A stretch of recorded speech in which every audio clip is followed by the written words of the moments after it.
Chapter 708.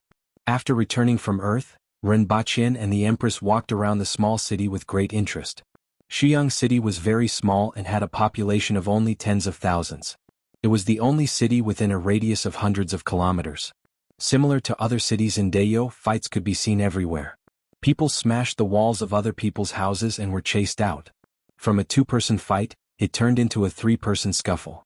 It was very lively. Or rather, it was more appropriate to say that it was a chaotic scene.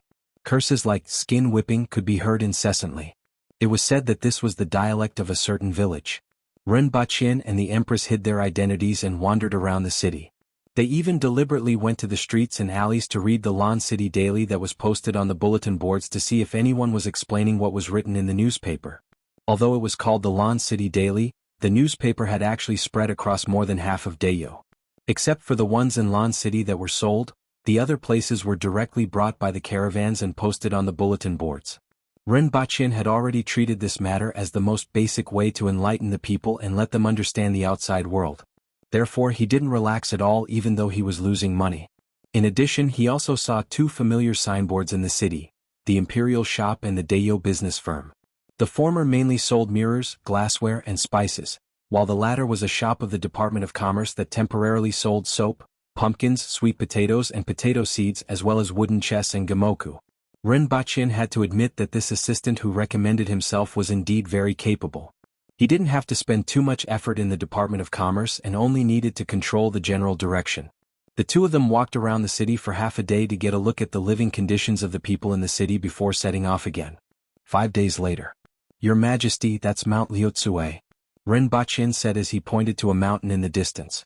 The Empress put down the tablet in her hand and stuck her head out to take a look.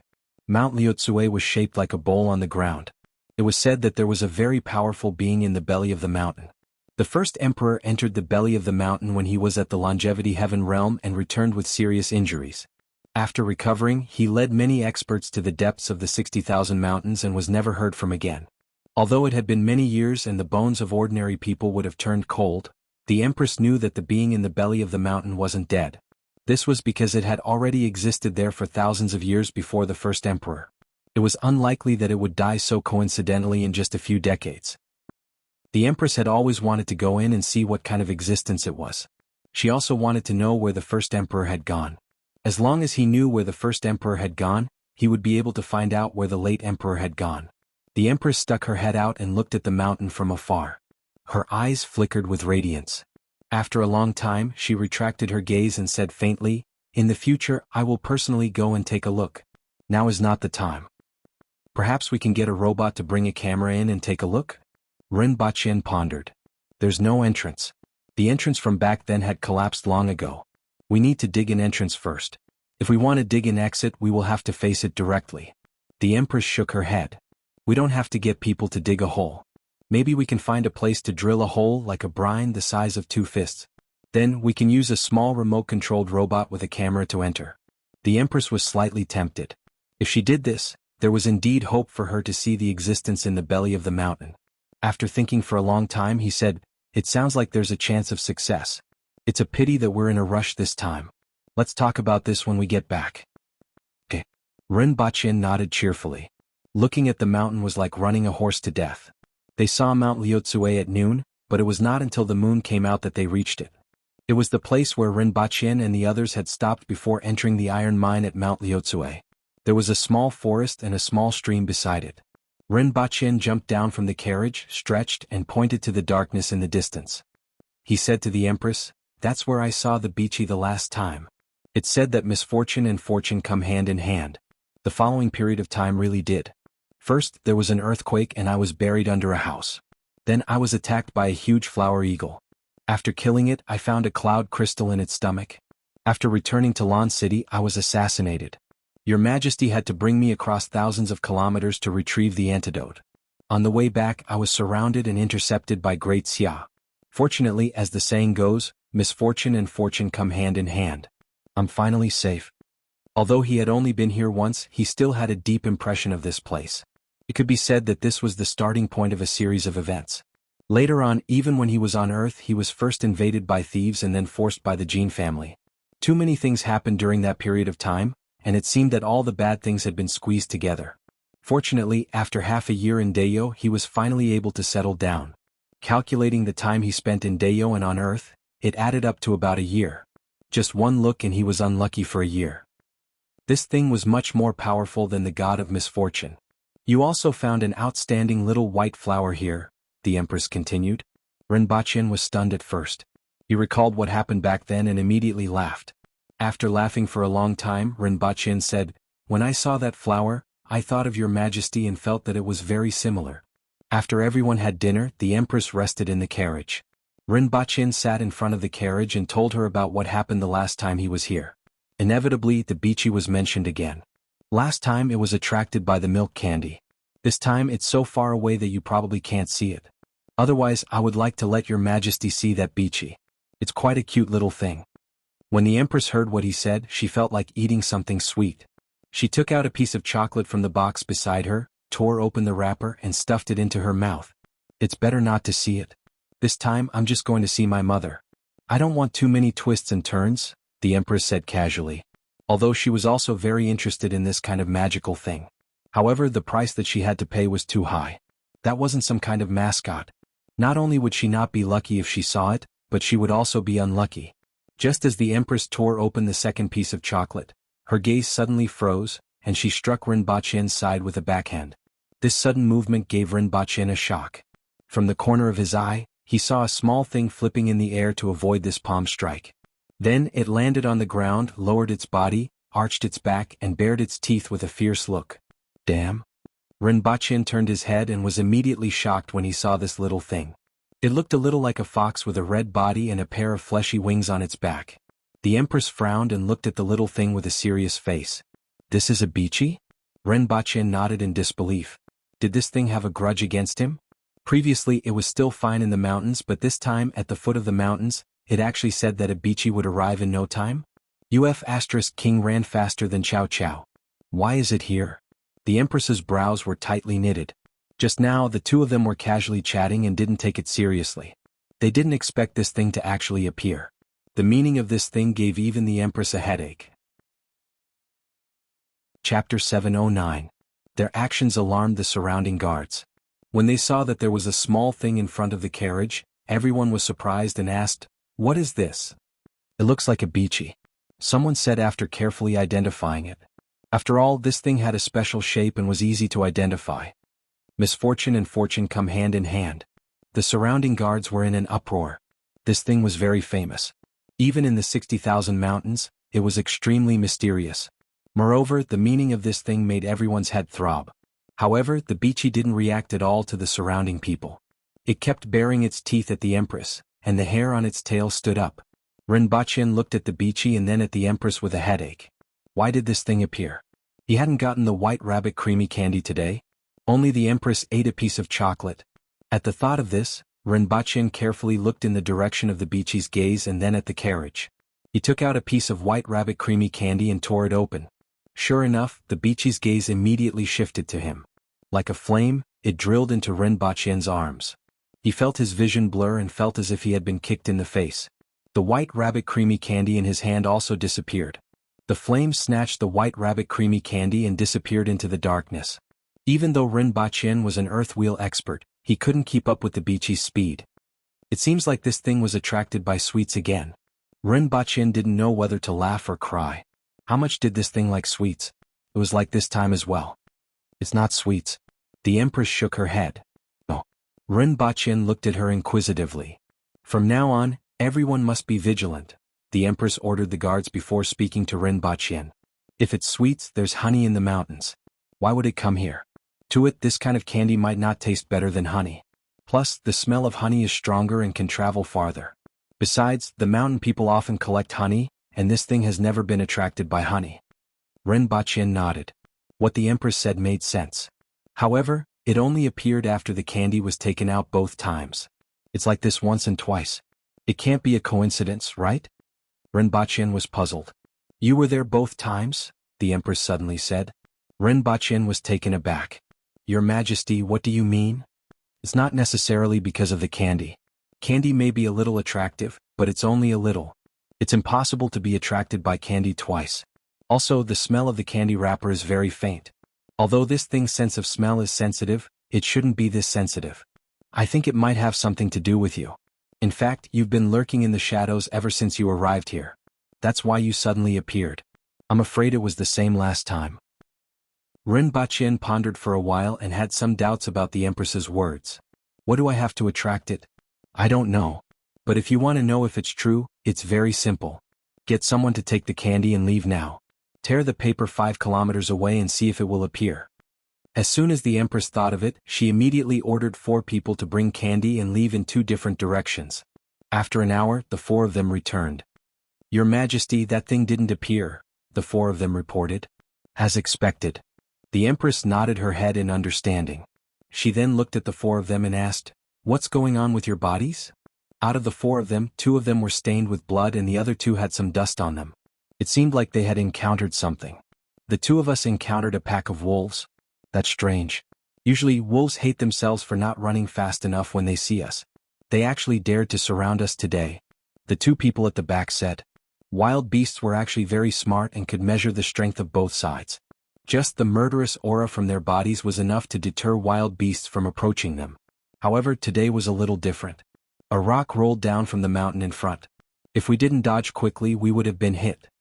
The other 2 people were surprised and sighed. This thing was indeed as evil as the legend said. The effect was immediate. Nothing happened after they set off for more than 10 days. However, something happened immediately after they saw that thing. The Empress and Rinpoche had the same idea.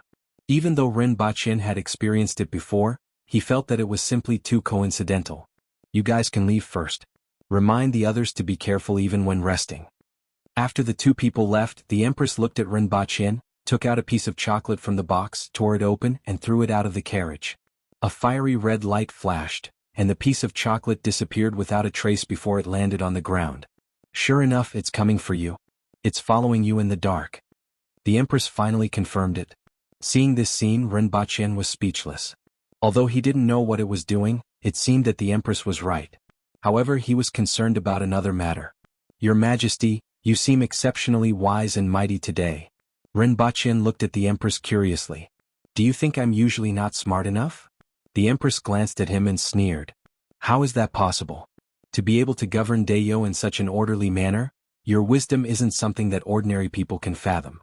I just feel that you rarely consider such trivial matters in the past, but you're actually so concerned about it today, Rinpoche said. In fact, the Empress wasn't usually considered to be extremely smart. After all, the Empress's strongest and most proficient area was her martial arts. She definitely wouldn't think about things that could be solved with martial arts. As for governing the country, there were still the officials in the imperial court. However, the Empress today made Rinpoche feel a little different. She seemed to be possessed by a primary school student. With just one look, she could actually guess that he was the target of that thing. And he didn't realize it at all. I'm just a little concerned, the Empress said. What should we do now? Rinpoche looked at the darkness outside and asked. According to the Empress, that little thing was somewhere in the darkness looking at him. This kind of feeling really made one's hair stand on end. That thing is too fast and I can't catch up. Let everyone be on high alert and see how long that thing can follow us. As for what its purpose is, it will be revealed sooner or later, the Empress said. I'm afraid that there will be more twists and turns along the way. Rinpoche had a headache. No one liked natural or man-made disasters along the way. However, given the extent of this thing's evil, it was really possible. Fortunately, even if the sky collapsed, there would be someone taller to hold it up. The Empress should be able to protect him, right? By the next morning, the news of the Bichi's appearance had already spread, and almost everyone in the team had heard about it. Even the 5 students from the academy ran to Rinpoche excitedly to confirm. They wanted to know if this thing was really that evil. After setting out on the road, everyone was still on high alert at first. Fortunately, nothing happened. Half a day later, everyone arrived at a river. Just as the few winged cavalry warriors in the lead stepped onto the wooden bridge, they heard a cracking sound, and the wooden bridge under their feet started to shake. Oh no, run! The few winged cavalry warriors on the bridge were shocked, but it was already too late to escape. Crack! As if it had been in disrepair for a long time, the entire bridge kept making sounds. Then it broke into 2 and collapsed. A few winged cavalry warriors kicked their mounts and leaped into the air. They were then caught and pulled back by the others. However, they could only barely escape. They watched helplessly as the jumping goats fell into the water and immediately set off huge waves. A crocodile that was more than 10 meters long popped its head out of the water and directly bit the jumping goats. Chapter 7:10. There were two types of beachy. One was a beachy and the other was a beachy. The former was gray and anyone who saw it would be unlucky. The latter was red and it was called misfortune and blessing. If there was misfortune there would be blessings. Rinpoche was stunned when he saw these crocodiles that were more than 10 meters long. He then remembered that he had obtained a cloud crystal from killing a flower eagle. Drag them out and kill them, Rinpoche ordered. He felt that these monsters were here to give him equipment. What? Just a few bone mines? The Empress looked at him strangely. These things could be seen anywhere there was a big river. Because crocodiles could bite the bones of their prey and roar like thunder, they were called bone mines in Dayo. The Qin nation was also a place with many crocodiles and they were called thunder. In Great Xia, crocodiles were called earth dragons. Let's see if there are any gains. Rinpoche turned his head. Misfortunes and blessings go hand in hand. There should also be blessings in misfortune. The Empress immediately understood. At this time, a few winged cavalry warriors found two stones the size of a human head and threw them at the crocodiles. Boom! A few stones smashed into the crocodiles, but they were extremely strong. They were fine after being hit by the stones and only sank into the water in pain. This time they couldn't hit them even if they wanted to. If they were on land, 8 or 10 of these crocodiles wouldn't even be enough to defeat one winged cavalry warrior. However, in the water it was the complete opposite. Although the aboriginals wouldn't drown if they fell into the water, they were very clumsy and couldn't exert even 10% of their strength. Everyone was at a loss for what to do. Get out of the way. The Empress frowned when she saw that they didn't know what to do. Give me the arrows. The Empress came out of the carriage in a flash with a simple horn bow made of beast horn in her hand. It was the same bow that had been hanging in the carriage. Hung Wan took out a quiver that contained more than 10 dark yellow bone arrows. The Empress pulled one out and knocked it on the arrow. She pulled the bowstring back 2 inches. She took a look at the river and loosened her fingers. The bone arrow made a strange sound and went straight into the water. 1 arrow was shot and then another. 7 arrows were shot in a row. After the 7th arrow was shot, the river began to turn red. Then a crocodile flipped out of the river, then a second, a third. A pile of crocodile corpses piled together, blood flowing from the crocodile's jaws. The 7 crocodiles looked as if they had been blasted by a cannon. Each of their heads had a wound the size of a bowl. Quick, pull it up, Rinpoche shouted. The winged cavalry immediately chopped down 2 trees and dragged the crocodile from the river to the shore. Each of these crocodiles was 12 to 13 meters long and weighed 5 to 6 tons. It required 2 to 3 people to pull them up. After bringing all 7 of them ashore, everyone followed Rinpoche's instructions and opened up their stomachs.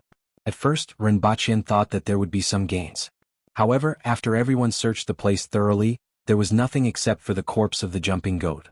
Is there something valuable in the stomachs of these bone mines that we didn't notice? Rinpoche pondered for a while. There was bezoar in a cow's stomach, pig's kidney in a pig's stomach. What was in a crocodile's stomach? Unwilling to give up, Rinpoche rummaged through the pile again. Unfortunately, he still didn't find anything valuable. It seems like the so-called blessing and misfortune aren't so accurate. Rinpoche was a little disappointed. Don't be disappointed so early, the Empress suddenly said.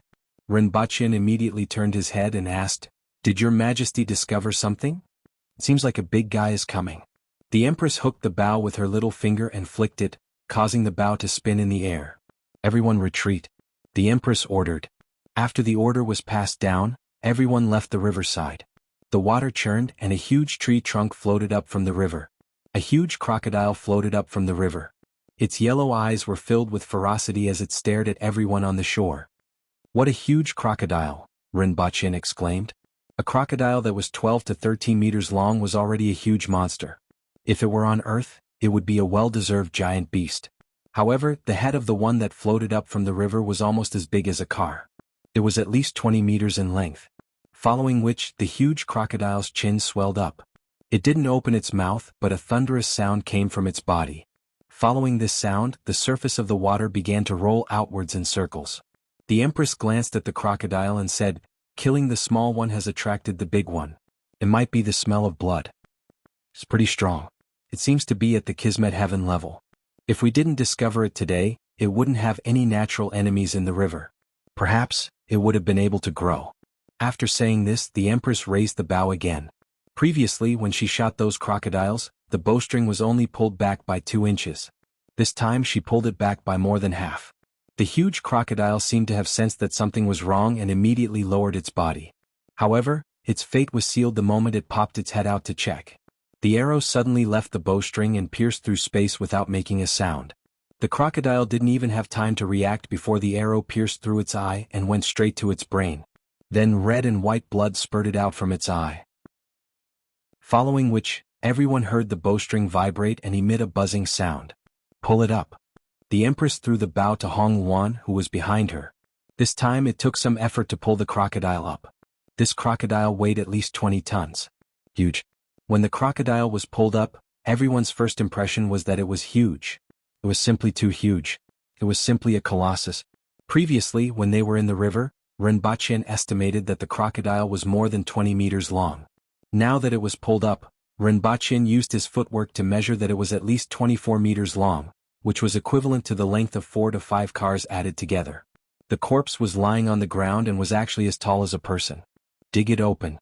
We should be able to gain something this time, Rinpoche immediately ordered. Everyone flipped the crocodile over and stabbed its white belly with a knife. It was as if they were stabbing a rock, and it took them a lot of effort to dig open its belly. With the size of this crocodile, everyone would have to jump down to search for it. After spending some time, everyone cleared out the contents of the crocodile's stomach.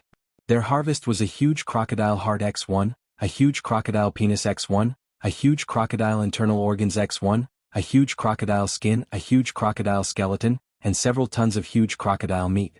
However, there weren't any of the rare treasures that Rinpoche had expected. Instead, everyone realized that this crocodile's skin was practically invulnerable. Even the winged cavalry warriors couldn't cut it with their knives. After feeling disappointed, Rinpoche changed his train of thought. This crocodile skin seemed to be a good harvest and could be used to make armor. As for the other things, there might really be something good.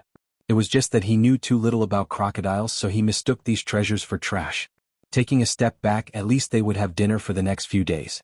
Although this crocodile was shot dead by the Empress as soon as it appeared, the Empress also said that this crocodile had the strength of a Kismet heaven expert. Such a powerful beast would be a great supplement even if it was used as food. Although Rinpoche comforted himself this way, he still sent people to look for the crocodile's nest in the vicinity. Perhaps they could find something. Unfortunately, after searching for half a day, they still didn't find anything. It was already late, so everyone had to set up camp and send some people to cut down trees to build a pontoon bridge. Meanwhile, Rinpoche cut a little of each of the crocodile's heart, internal organs, meat, tail glue and penis to bring back to Earth. Since there wasn't any other harvest, they could only let the laboratory analyze whether this crocodile had any other value.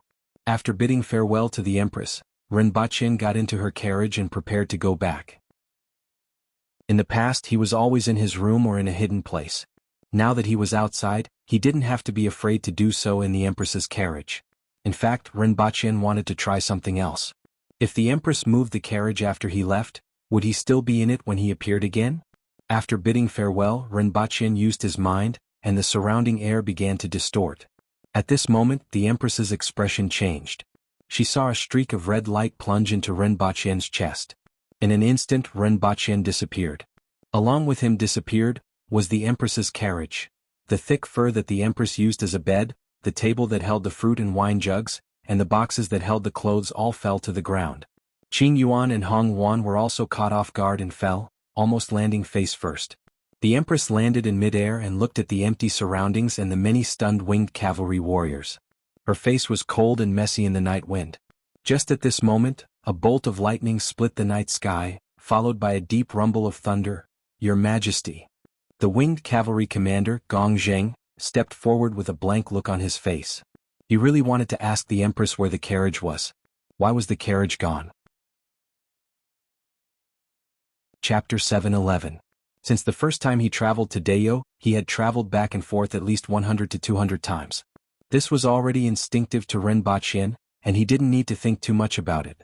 Often, the surrounding air would start to distort, and he would arrive in another world in an instant. Even after reaching the earth wheel level, this feeling didn't change. Only someone with the strength of the Empress could detect a difference. However, this time was different from the past. Rinpoche felt as if he was immersed in water, and his surroundings felt squeezed. It was as if the air was repelling him. This process only lasted for less than an instant, but he could clearly feel that it was as if that instant had been stretched out. Subsequently, he felt himself being squeezed out by something that couldn't be seen or touched. He then realized that he was still in the imperial carriage. It was just that the Empress was gone. Qing Yuan and Hong Yuan were also gone. The bow hanging on the wall was also gone. The boxes in the carriage were also gone. Only he and the furry thing in his arms were left. The sky outside the carriage had turned from night to day. What happened? Rinpoche had yet to react when this question popped up in his mind. Subsequently, he felt the carriage tilt to one side and he didn't know what was going on. Rinpoche's heart tightened. He didn't know what was going on and he jumped out of the carriage in a flash. At the same time, a familiar shout came from below. "Don't hit me. It's Her Majesty's carriage."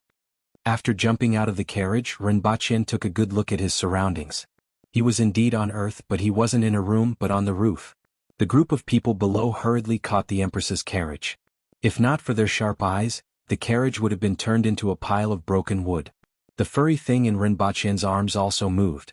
It sneezed a few times, then gave him a kick, turned into a beam of red light, and darted into the forest in the distance. Damn!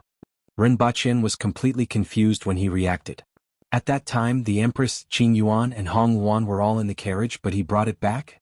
Where was the Empress, Qing Yuan and Hong Yuan? In addition, there was another serious problem. The Bichi actually followed him to Earth. Rinpoche rubbed his head and carefully looked at the forest behind him. The Bichi was nowhere to be found. Even if he could find it, he wouldn't be able to catch it. That thing was too fast. It was as fast as lightning. Not an adjective. Even the Empress might not necessarily be able to catch it. Otherwise, it wouldn't have suddenly rushed into his arms while he was shuttling back and forth. "Lady Boss, what happened?" More than 10 winged cavalry warriors asked as they looked at Rinpoche, who was standing on the roof in the cold wind. Rinpoche jumped down from the roof.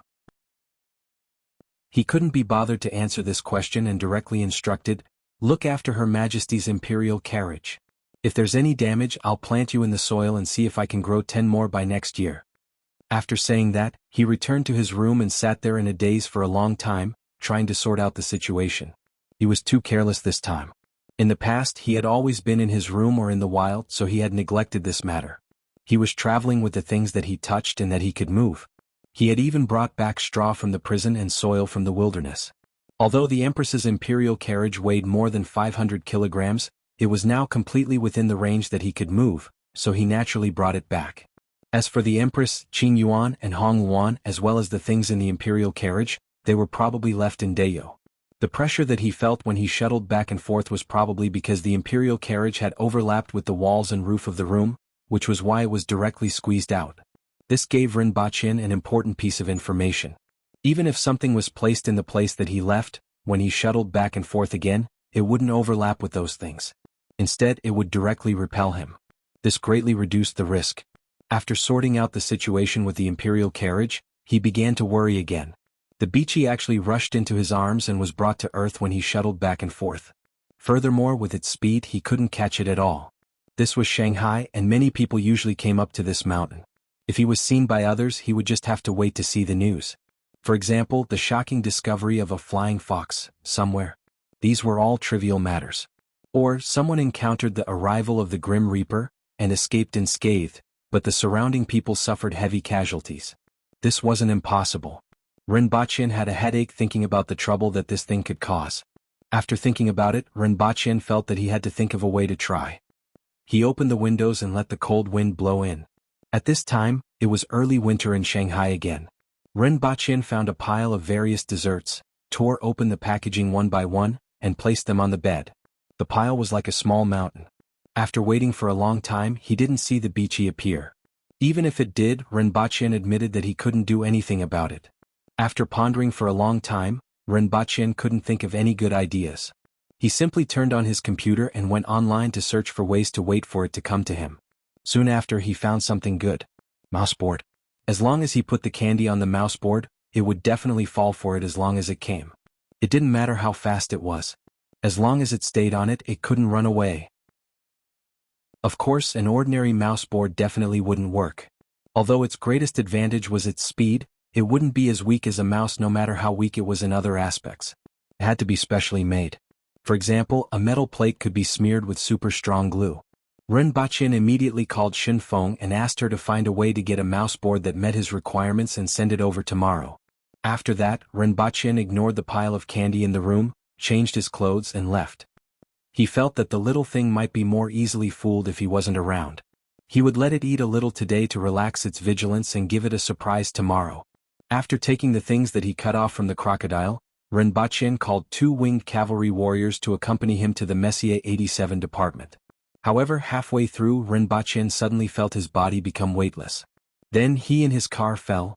In the eyes of onlookers, a sinkhole suddenly appeared on the ground with Ren Baqin at the center. Not only Ren Baqin but the 2 cars behind him also fell because they were too close. Ren Baqin's car was at the bottom. Ren Baqin finally experienced what it felt like to fall into a sinkhole at a speed of 60 kilometers per hour. In addition to the free fall, there was also the impact of crashing into the wall of the sinkhole. Then another car directly smashed into his head. A series of events happened, and the sudden changes almost stunned Ren Baqin. The airbag directly protruded from the front and firmly pinned Ren Baqin to his seat. When Ren Baqin tore open the airbag and climbed out of the car, he saw 6 or 7 men and women coming out of the 2 cars behind him. They gave him a strange feeling. In such a situation, an ordinary person would first look at the surrounding situation and think of a way to climb out, right? However, the other party was still dizzy when they climbed out of the car, but the moment they saw Ren Baqin they locked their eyes on him. One of them covered his collar and said, "We have fallen into a sinkhole with the target. Please give us instructions." The voice was very soft, but with Ren Baqin's extraordinary hearing, he could hear it clearly. The other party was coming for him. After that, Ren Baqin realized why he felt strange.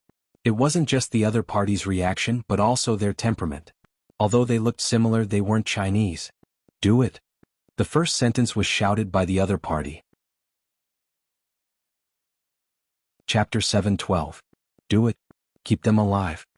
Following Ren Baqin's words, a loud bang was heard. The deformed doors of the car that was squeezed at the very bottom flew out. 2 burly men in sportswear came out of the car with grins on their faces. The people opposite them looked cautious. One of them took out a palm-sized dagger from his waist and pointed it at the winged cavalry warriors. Looking at their reaction, Ren Baqin felt like he was using an atomic bomb to kill mosquitoes. "After so much effort, you guys only took out these little things? Are you kidding me? These things can't even kill a chicken, right? At least they can't kill a chicken in Dayo." For people from the other side held daggers and surrounded the 2 winged cavalry warriors while the other 3 approached Ren Baqin. "Don't kill them." Ren Baqin warned the winged cavalry warriors again. Looking at the small daggers in their hands, he began to feel that he was making a fuss over nothing. However, the other party was indeed coming for him. This was true. What he didn't understand was why the other party had taken out these small daggers. Did they really think that he was an ordinary person? If he was an ordinary person, the other party wouldn't need to use weapons, right? Ren Baqin felt strange and a little funny. He didn't feel nervous at all as he watched the other party approach. Ren Baqin could slap them to death with one slap. Even a 40-meter-long broadsword would be useless, let alone a dagger. Then, Ren Baqin saw something shoot out from the side of the dagger that the other party was pointing at him. It was very small, very hidden, and most importantly, it was very close at only 2 to 3 meters away. Without thinking, Ren Baqin moved forward instead of retreating and inserted himself into the gap between the 3 men. He then kicked one of them in the stomach and punched the other 2 in the chest. The distance was too close. Although he couldn't completely dodge them, he was able to prevent them from hitting his vital parts. The 3 of them didn't even have time to react before they spat out blood and slammed into the wall of the pit with horrified gazes, falling down limply. Ren Baqin also felt a tingling sensation from his left shoulder and right rib. "It's actually a gun that looks like a dagger." Ren Baqin immediately denied this idea. "No, it's not a gun." Ren Baqin picked up a dagger from the ground and saw that there was something that looked like a trigger at the bottom of the dagger. It was just that he didn't notice it because the other party's finger had blocked it just now. On the side of the dagger's guard, there were 2 small holes. "What's this?" Ren Baqin was a little puzzled as he held the dagger. What was this thing used for? He looked up at the other 2 sides and saw that the 2 winged cavalry warriors had also finished off their opponents. Although the opponent seemed to be holding a weapon, the lethality of the weapon was so low that it made one's hair stand on end, especially when it was in their hands. Ren Baqin felt that they were playing house with him. At this moment Rinpoche suddenly felt dizzy. Oh no, it's a knockout drug. No, it's a tranquilizer gun. Rinpoche immediately reacted. Fortunately, I brought 2 winged cavalry warriors with me. Just as this thought popped up in his mind, he heard someone beside him say, "Strange, why do I feel a little dizzy?" What a coincidence. I'm a little dizzy too. The last time I felt this way was when someone hit me in the head with a stick. I haven't felt this way in a long time. The 2 of them chatted and exchanged their thoughts. Rinpoche was speechless. This bunch of idiots is unreliable. Rinpoche was almost angered to death by the 2 of them. He could only rely on himself now. Should I go up and wait for help or return to the car? Logically speaking, the people from the Messier 87 department should be behind him, right? However, it had been a few minutes since the accident, and the people from the Messier 87 department hadn't shown up yet. Since the other party dared to make a move, he was afraid that the people from the Messier 87 department were being held up. At the thought of this, Rinpoche immediately felt that it would be safer to return to the car. As long as the people from the Messier 87 department came, he would be safe. Although he felt dizzy, many thoughts flashed through his mind in an instant. However, when he returned to the side of the car, his body couldn't take it anymore. He only managed to stretch his upper body into the car before passing out. He didn't know that this tranquilizer gun could even put an elephant to sleep for 3 hours. No one had ever been able to last more than 5 seconds. They usually passed out after 1 to 3 seconds. However, he lasted for nearly a minute. After another 2 minutes, a car arrived at the scene. 3 people got out of the car and jumped into the pit. At this time, there were already 5 or 6 cars parked around and talking on the phone. However, these 3 people didn't pay any attention to the situation in the pit. They looked surprised, especially the 7 men who were spitting blood and lying limply on the ground. What about them? One of them asked hesitantly.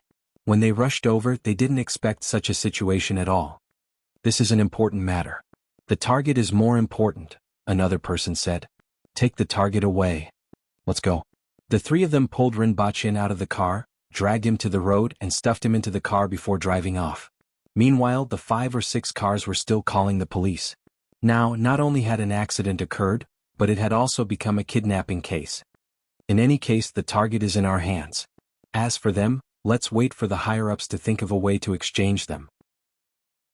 After getting into the car, one of them sighed. The mission isn't over yet, so we can't let our guard down. We have to send him to the target location. They won't be able to hold on for long. Very soon the people from China will catch up. We're ready. Turn right at the intersection 600 meters ahead. There's a tow truck there. Put the car in and change to another one. There aren't any surveillance cameras there, so we should be able to delay them for some time. Hopefully this will last longer. After saying that, the man angrily said, "Damn China, there are surveillance cameras everywhere." Then he suddenly felt weightless. Before he could react, there was a strong impact. By the time the 3 of them climbed out of the car in a daze, they found themselves in a pit. Damn China's roads. Aren't they construction maniacs? Why is the quality of their roads so poor? This is their most prosperous city. Yet there are pits everywhere. One of them cursed angrily. This mission was simply driving them crazy. Halfway through tracking, they fell into a pit and went from tracking to kidnapping. However, when they kidnapped the target, they thought that they had to worry about the other party's pursuers. In the end, the other party didn't come and they fell into a pit again. Moreover, it was a pit that suddenly appeared. "Governor, you go and stop the car. Gatlin, you and I will drag them up." Another person frowned and tried to get out of the situation. The most important thing now was to deal with the pursuers. As for the damned quality of China's roads, it was none of their business. A moment later, the 3 of them dragged Rinpoche into a polo that they had just stolen. "Thank you, China. There are people and cars everywhere," the strong man who was addressed as the governor said in relief. "If we were in other countries, we might not even see a passing car for half an hour." "All right, although there was an accident, the intersection is just ahead. I can see it. Hopefully everything will go smoothly." Before he finished speaking, they felt the familiar sense of weightlessness, and the familiar impact. "I will never use things from China again." Gatlin roared angrily with his head bleeding. It was still the same familiar surroundings and the same big pit. "It's not far. Carry him," the leader ordered. The 3 of them carried Rinpoche and ran wildly until they reached the intersection. "Be careful." Gatlin suddenly roared and leaped to the side while dragging Rinpoche. The heart-wrenching sound of tires rubbing against the ground, the wind blowing past their faces, and the sudden splash of flesh and blood could be heard. Chapter 7:13. Governor. Gatlin's eyes were wide open, and his face was filled with pain. He had been on so many missions and survived no matter how dangerous the situation was. He didn't expect to die like this in China, being hit by a car that went out of control. After the car killed the governor, it smashed through the wall next to it and crashed into another building before stopping. This also confirmed that it was indeed a car that went out of control. The ear-piercing screeching sound at the beginning and the route that the car took proved this point. The other man's eyes flashed with sorrow. "Let's go, Governor." Gatling looked ferocious. "We can't care anymore," the other man growled at him. "Don't forget what we are here for. Now that the target is in our hands, we must send him away to complete our mission." Gatling gritted his teeth and quickly calmed down. The two men carried Rinpoche and continued to rush to the predetermined location. They braced themselves and kept an eye on their surroundings, fearing that something would go wrong again. Too many things had happened during this short journey today. It made them wonder if they had been abandoned by God. They hoped that God would bless them and that nothing would go wrong for the rest of the journey. However, Gatling suddenly fell to the ground when he was 50 meters away from the destination. Rinpoche's head fell to the ground along with him. "Gatling." The other man was shocked. "I sprained my ankle." Gatling got up from the ground with a bitter look on his face. He tried to land on his feet, but the pain made him break out in a cold sweat. However, he still stood there steadily. "Can you make it on one leg?" the other man said as he carried Rinpoche on his back. Although he had suffered some injuries when he crashed into the pit, his clothes were soaked with sweat after carrying Rinpoche, who weighed more than 100 kilograms for such a long distance. However, he had no choice now. Even if it meant death, he had to send the target to the predetermined location. Fortunately, there were no problems during the last few dozen meters. A box truck was parked there and there was no one in it.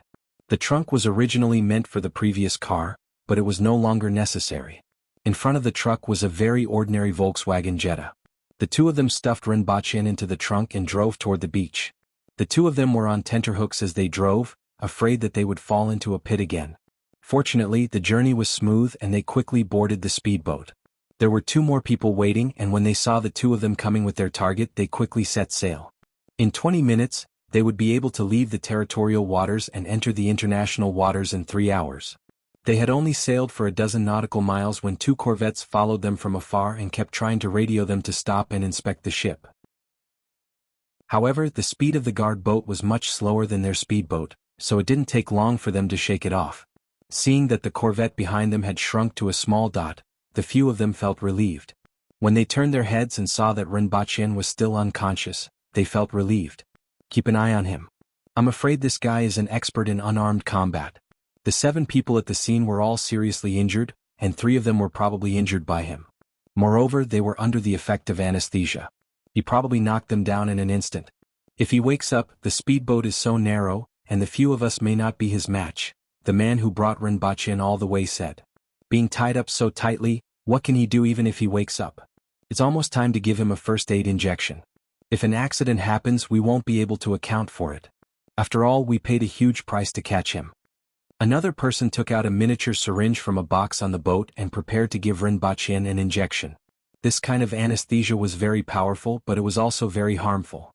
Without a first aid injection, the person who was shot could easily die from paralysis. "Can you speak Mandarin? Also, what's in your hand?" At this moment, Rinpoche, who was still thought to be unconscious, suddenly opened his eyes and spoke, giving them a shock. "How is this possible? With this dosage, even an elephant would need to sleep for an hour, and a normal person would need to sleep for at least 6 hours. The few of them were shocked. Calculating the time, it had only been 1.5 hours and he had actually woken up? Rinpoche was tightly tied up. When he opened his eyes, he first looked around. It was very bumpy and he was on the sea. He already knew this before he opened his eyes. There were 4 people near him: a brown-haired white man with a cigarette in his mouth, a blonde white man, a brown-skinned man who looked like a South American, and an East Asian man. The few of them seemed to be shocked. As for his own environment, he was very clear about it. He was tied up tightly and was even mounted on a speedboat. If he was normal, he reckoned that he would be in a prison cell or a laboratory in a few hours. Unfortunately, he wasn't normal to ordinary people. He had too many ways to escape. At worst, he could directly return to Dayo and bring the Empress back. No matter where he was or how many people there were around him, as long as the Empress was around, these people were like raw pork on a chopping board. In this kind of situation he naturally couldn't feel nervous. Who are you people? Where are you taking me? What do you want to do? Ren Baqin asked unhurriedly. Hello Mr. Ren. You will understand who we are in the future. As for where we are taking you and what we want to do, you will also understand when you reach the place. For your safety, I hope you will be quiet and not move, the blonde white man said in fluent Mandarin. Although the target had already woken up, this surprised him. However, in this kind of situation, it didn't matter even if the target woke up. He was like a fish on a chopping board and couldn't do anything. Surprisingly, Ren Baqin and the other party had the same thoughts when they looked at each other. Ren Baqin pondered for a while and now had two choices. The first was to kill the other party and then drive the speedboat back. However, it was troublesome to be constantly being targeted. As for the second choice, it was to follow the other party to their nest and then wipe them out in one go. After 30 seconds of careful consideration, Ren Baqin made up his mind. Of course he would choose the first option. The other party was most likely an agent of that Western country. So what if he went to their nest? Could he still kill their president? He reckoned that they would directly lock him up in the laboratory. There were many tricks on Earth that were indeed impossible to guard against. Just like this time, the other party used a dagger with anesthetic bullets, and he was actually defeated by 3 people due to his carelessness. Even if he fought them bare-handed, he could still defeat 100 of them. The most important thing was that he was waiting to get married. How could he have the time to talk nonsense with them? Therefore, Ren Baqin immediately made the most cowardly choice. As for the other party's thoughts, let them be. In any case, the other party would at most give him some trouble. As long as they still wanted the things in his head, they wouldn't kill him. After making up his mind, the rest was easy. Gentlemen, this is China. I hope you can state your intentions. Otherwise, you will be arrested for espionage and kidnapping, Ren Baqin said unhurriedly. Ha ha. Kid, if you can do it. Another East Asian grinned and laughed. He then got up and moved to Ren Baqin's side. He looked at him with a teasing expression and said, Perhaps you should understand your current situation. Chapter 7:14. If Ren Baqin hadn't fainted, he would have known this East Asian man's nickname, Gatling. Of course, this did not mean that the other party was like a storm in other aspects, but that his mouth was like Gatling's. Only a few people could calm him down. However, to Ren Baqin, it didn't matter what his name was. He wasn't interested in remembering the names of dead people. Ren Baqin tilted his head and took the initiative to meet Gatling's fist. Crack. The sound of bones breaking could be heard. Ah! Gatling let out a blood-curdling scream. They shivered and even took out their guns. Ren Baqin looked innocent and said, He did it. Damn it, this guy's head is like a rock. Gatling cursed and raised his leg to kick him. Crack. This time, Gatling was holding his hands and feet and screaming. Ren Baqin sneered in his heart. He couldn't beat the Empress, but even if he was tied up like this, he still had 100 ways to make an ordinary person unable to take care of himself for the rest of his life. Only after breaking through to the Earthwheel level would he know how big the gap between an ordinary person and an Earthwheel expert was. Damn it, behave yourself. The South American pointed his gun at Ren Baqin. Or do you want to die? Even a fool would know that Ren Baqin was up to no good. Ren Baqin continued to look innocent. Was it wrong for me to be beaten? I can only say that he is too weak. His soft fists are like tofu. Not only him but all of you are the same. Why did you choose such a person? Do you want me to introduce 2 experts to you? Shut up.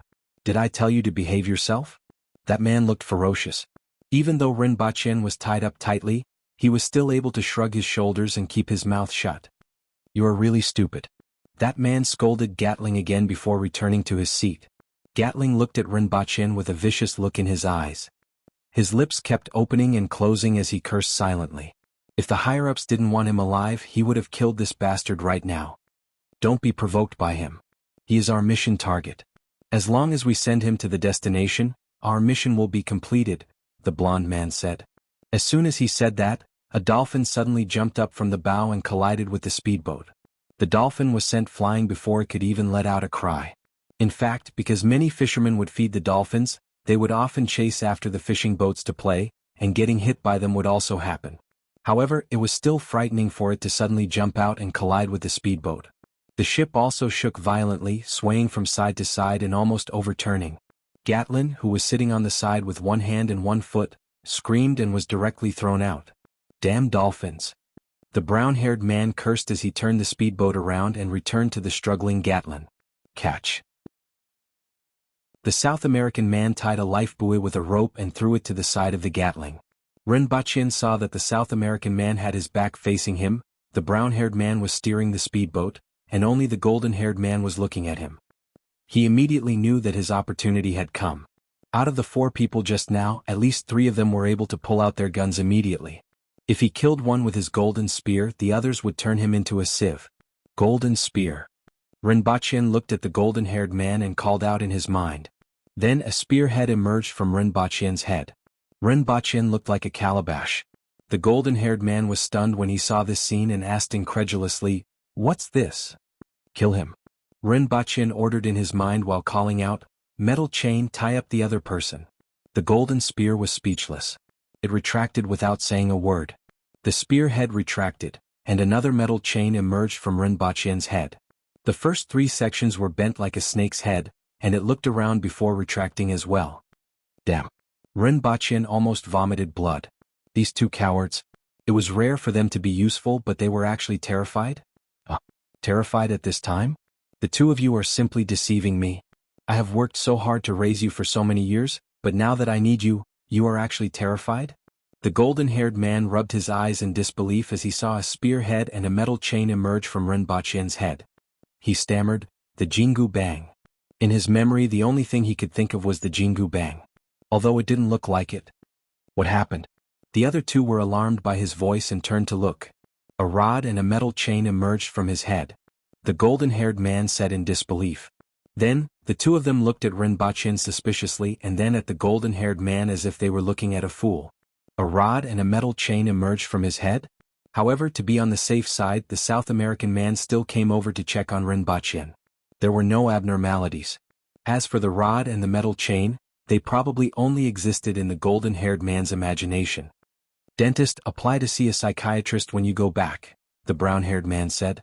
"I really saw it," the golden-haired man said anxiously. "You are probably under too much psychological pressure. Recently there have been too many missions and you should take a break. We carried him onto the boat and he didn't have anything on him. Capoeira also just checked him again," the brown-haired man said. "Well, maybe you are right," the golden-haired man said in distress. Even he felt that it was impossible. Maybe it was really an illusion. Gatling was dragged back onto the speedboat, lying on the ground and spitting out a few mouthfuls of water. The torment just now had exhausted him, especially since he was now disabled.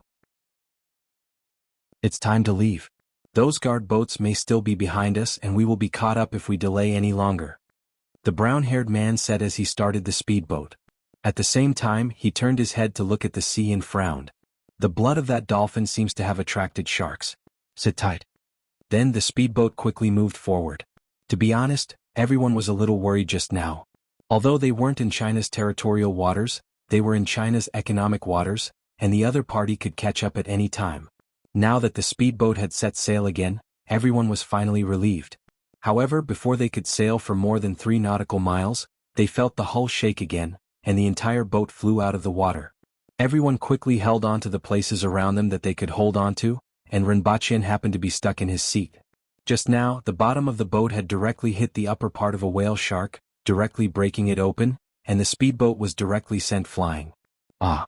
Gatling's trembling voice came from the air, and they saw him being thrown out again. The few people on the boat had just calmed down from the shock, and their faces darkened when they found out that he had been thrown out again. Why was it another collision? How could they collide twice in such a huge sea? And why was it you again?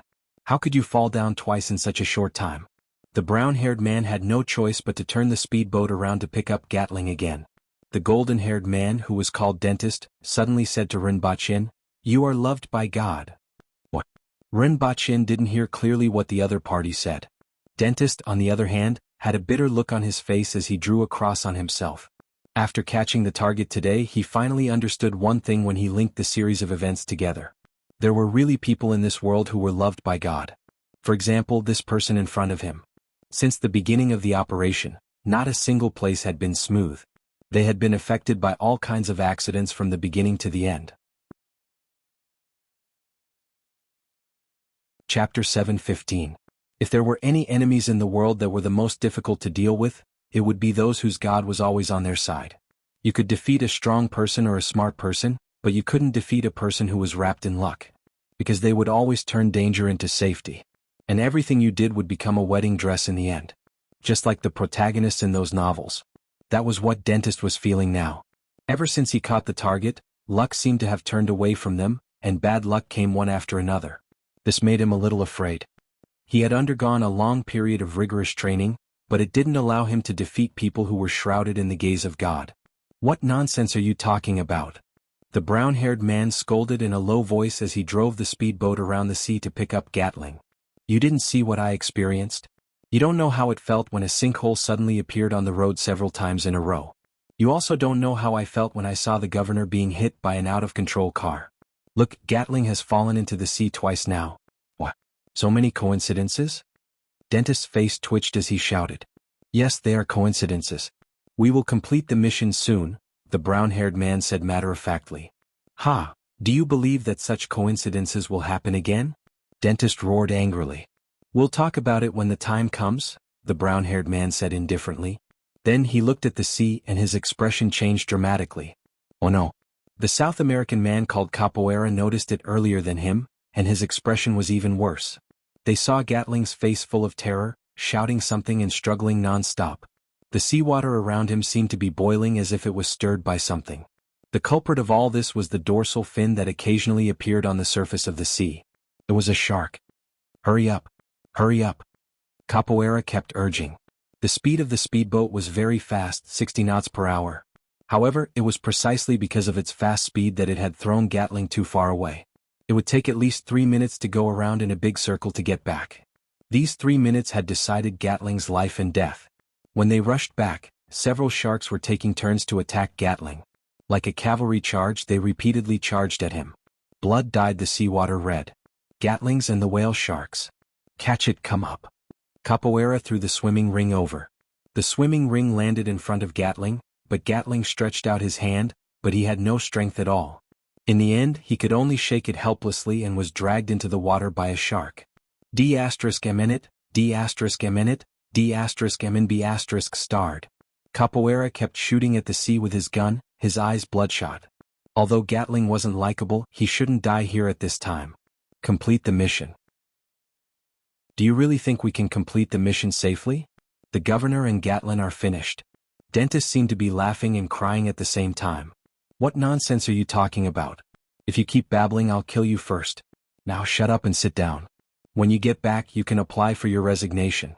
The brown-haired man cursed loudly. Rinpoche looked at the dentist in amusement. This guy was actually frightened by his own imagination? Unfortunately, he was not loved by God.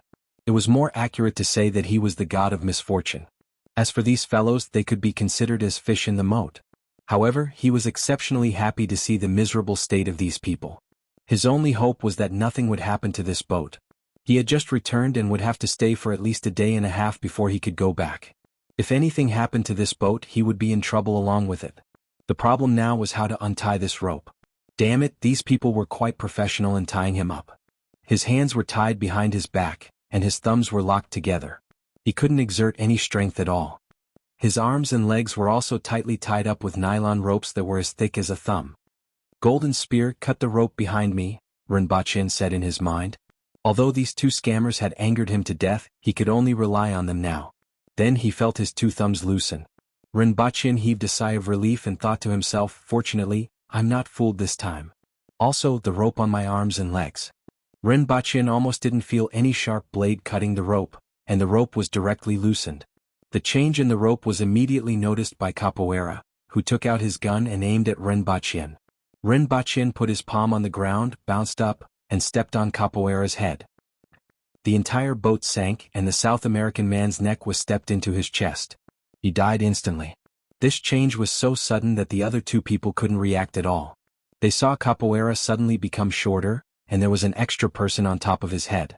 The brown-haired man was about to pick up the gun beside him when Rinpoche appeared beside him as if he had teleported and stepped on his palm. Ah! The brown-haired man let out a miserable howl. His entire palm was crushed by this stomp. Rinpoche opened his fingers and lifted him up by his head.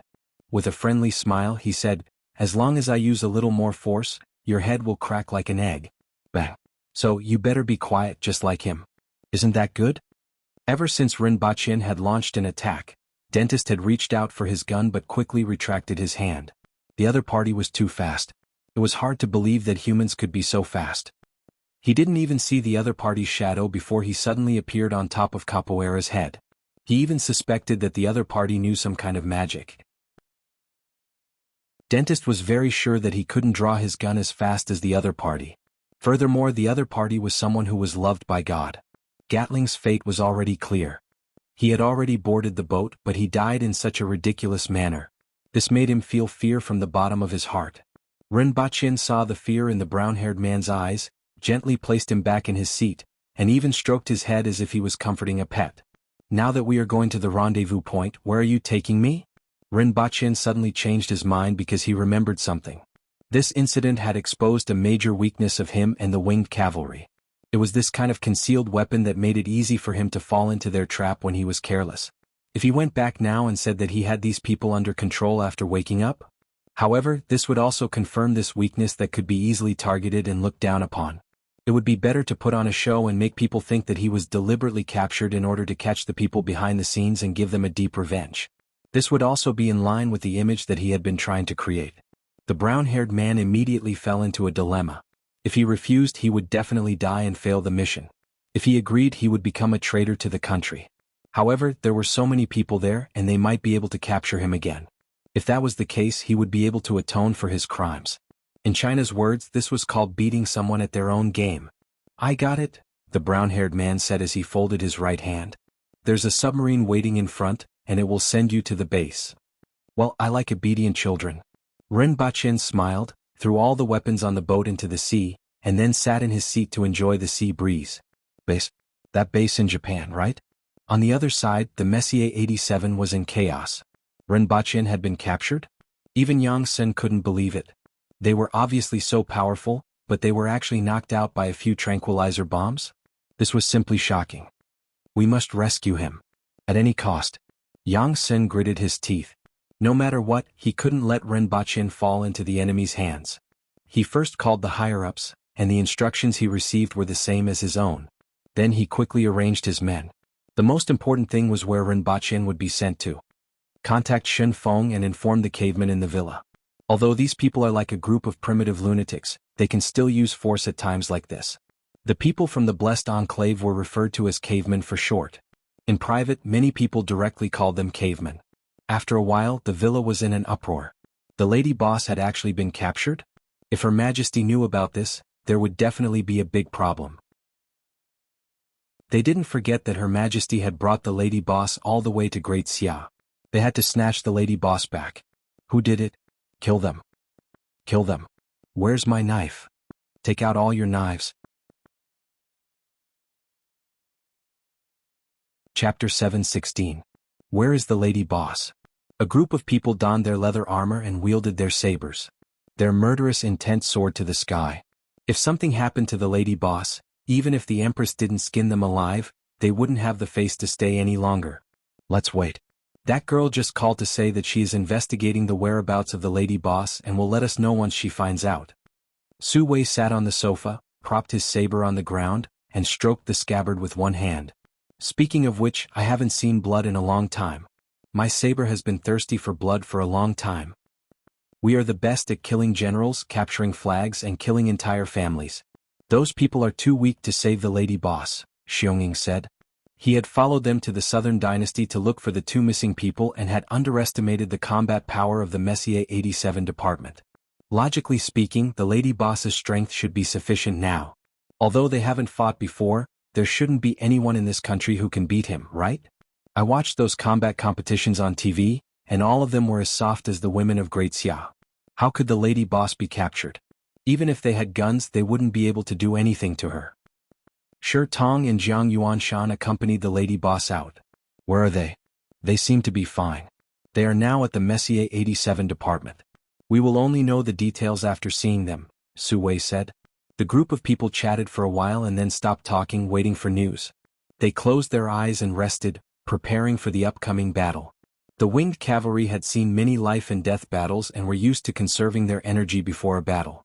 Shen Feng didn't notice anything wrong when she walked out of the door. As she pushed open the door and walked in, 10 men who were sitting lazily with their eyes closed suddenly opened their eyes.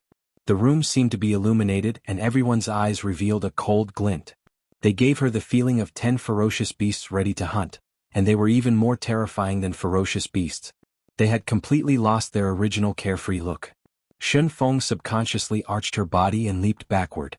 She then realized that this was a conditioned reflex, and these people wouldn't attack her. "Where is the lady boss?" Su Wei asked Shen Feng, who had retreated and returned. "A department called the Messier 87 informed me, but I'm not sure about the details. But before I came here I called them again. They are still looking for the whereabouts of the lady boss. If there is any news they will inform me immediately, so I also came here to wait." Hearing this, everyone closed their eyes again. "What are you guys wearing leather armor for? Performing in an opera? Wearing this on the street, it's almost as if you're going to cause trouble," Shen Feng said as she looked at them. Everyone pondered for a while and realized that they weren't in Dayo or going to war. Although he had only killed people in his life and had never saved anyone, his cerebellum thought that it was not suitable to wear these things on the streets. Everyone obediently went back and changed into their sportswear. However, they still held their long sabers in their hands. Everyone silently stroked the scabbard or rested. Shen Feng could no longer stay in this atmosphere for 5 minutes. It was too depressing. It wasn't the kind of oppressive feeling when no one spoke. Instead, it was as if the air had been sealed, making it difficult for people to even breathe. It was like being surrounded by a pack of wolves. After waiting for 3 hours, they finally got the news they wanted. The satellite found the speedboat. They also saw Rinbachin being brought onto a submarine. To be able to send such an agent and have a submarine in this location, even if they couldn't detect the submarine's movements, they could still guess where they were going. This was because that was the only place where submarines could dock. It was also the country's largest naval base in the western Pacific Ocean. After getting the exact news, Yang Sen hesitated for a moment because there were tens of thousands of Navy soldiers there. However, Rinbachin's matter was too important to fail. He wouldn't hesitate even if he had to make a scene. For this reason, he also pulled over a dozen experts trained by the military from that base. They were all man-wheel experts. Although they weren't as terrifying as the cavemen, they were more suitable for infiltration and combat with firearms. At this time, Rinbachin was on his first submarine trip in his life. Although he was locked in the cabin with the brown-haired man and the dentist, he was still in the dark. Rinbachin was prepared to make a scene at the other party's base before slipping back to Dayo.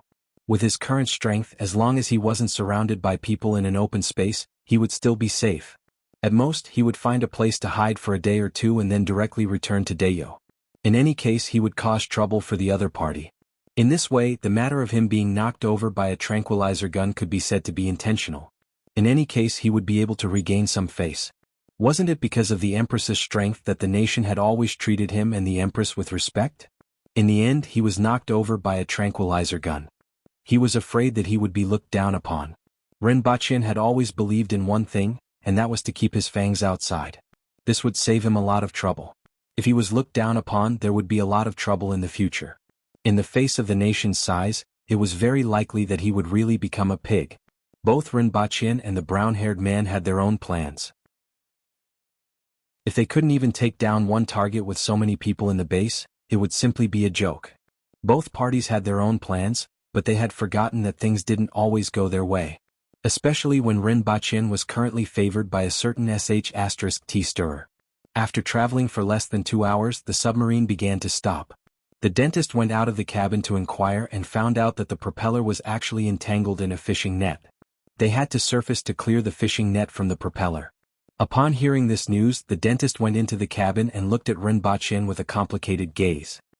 He then lowered his head and remained silent. Sure enough, it was another accident. What would be the next accident? When would it happen? The dentist silently drew a cross on his forehead and chest. The second accident came very quickly. When the submarine urgently floated to the surface, everyone suddenly felt the submarine violently shake as if it had collided with something. Rinbachin's heart suddenly skipped a beat.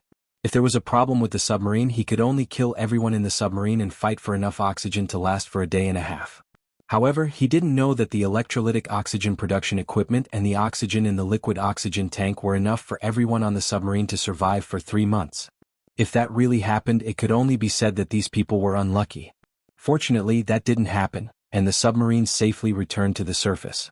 The dentist went out to inquire and brought back a few pieces of information. First, the submarine's sonar system had also malfunctioned. After that, when it surfaced, it didn't discover a fishing boat from Japan. Originally, it was thought that the thing entangled in the propeller was an abandoned fishing net floating in the sea. This kind of situation would occasionally happen. Now, it seemed like this wasn't the case at all. Second, the fishing boat had capsized, and dozens of people had fallen into the sea. Currently, the soldiers on the submarine were inspecting the submarine and participating in the rescue. Third, this submarine probably couldn't dive anymore.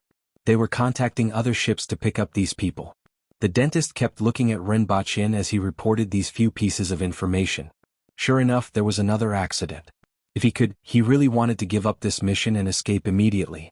The further he got from that person, the better. Even the brown-haired man had an incredulous look in his eyes. There were actually consecutive accidents. There was an accident with the car, an accident with the speedboat, and now there was an accident with the submarine. Was this person really loved by God?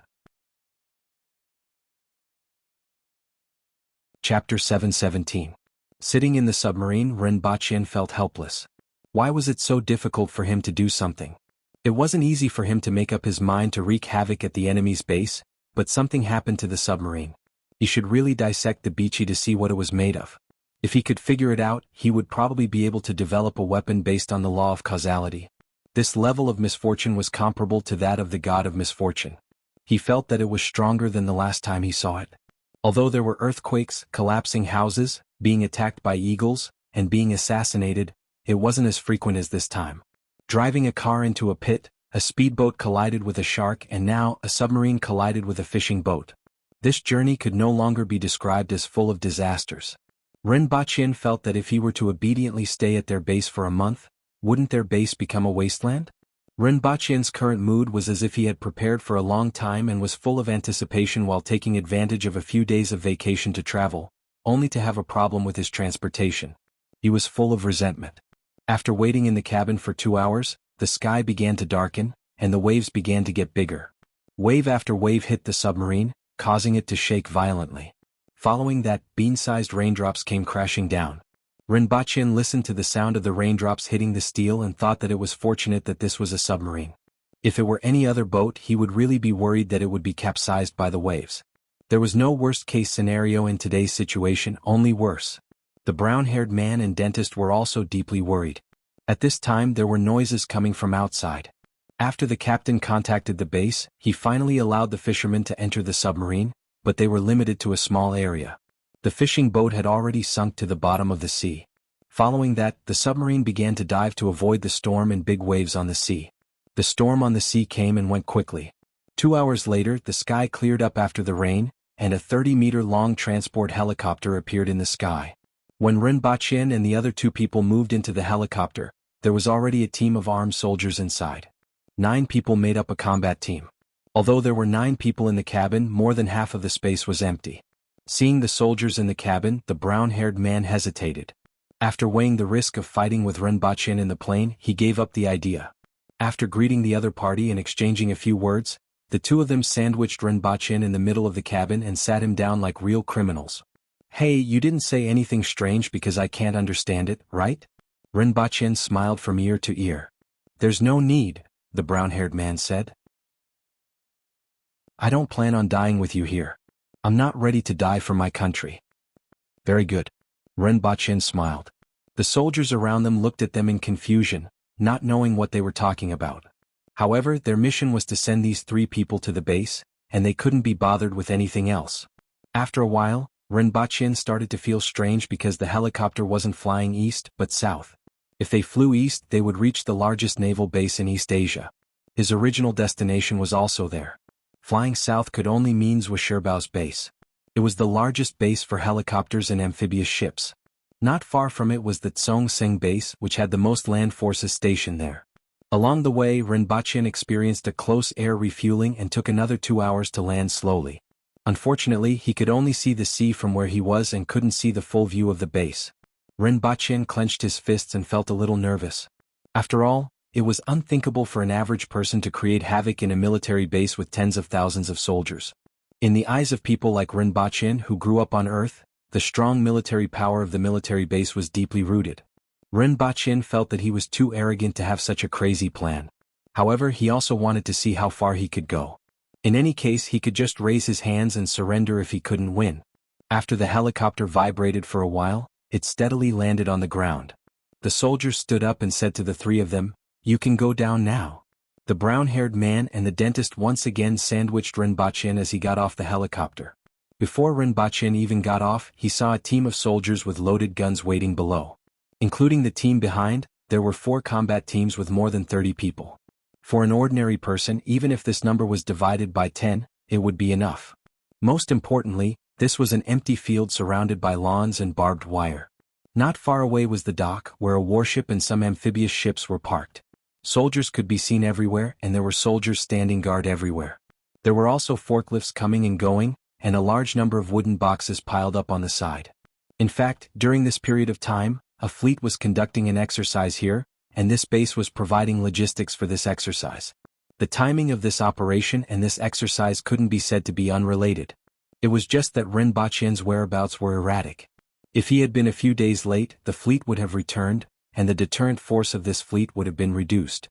However, Rinpoche just happened to appear at this time, which made the other party overjoyed. Major Wallace.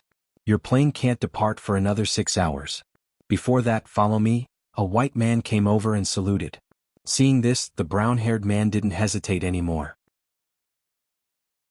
He suddenly broke into a run and shouted, "Be careful, catch him." Many of the soldiers were stunned. Wasn't he already here? However, they only froze for a moment before they reacted and took out their weapons one after another. Rinpoche had arrived at his destination. Ignoring the brown-haired man, he leaped up and pounced on Major Wallace in front of him. He was like a ferocious tiger coming down the mountain. The major immediately felt as if a huge tiger was pouncing on him with a fishy wind. When a tiger hunted, it could pounce 7 to 8 meters away. If it ran or pounced from above, the distance could be even further.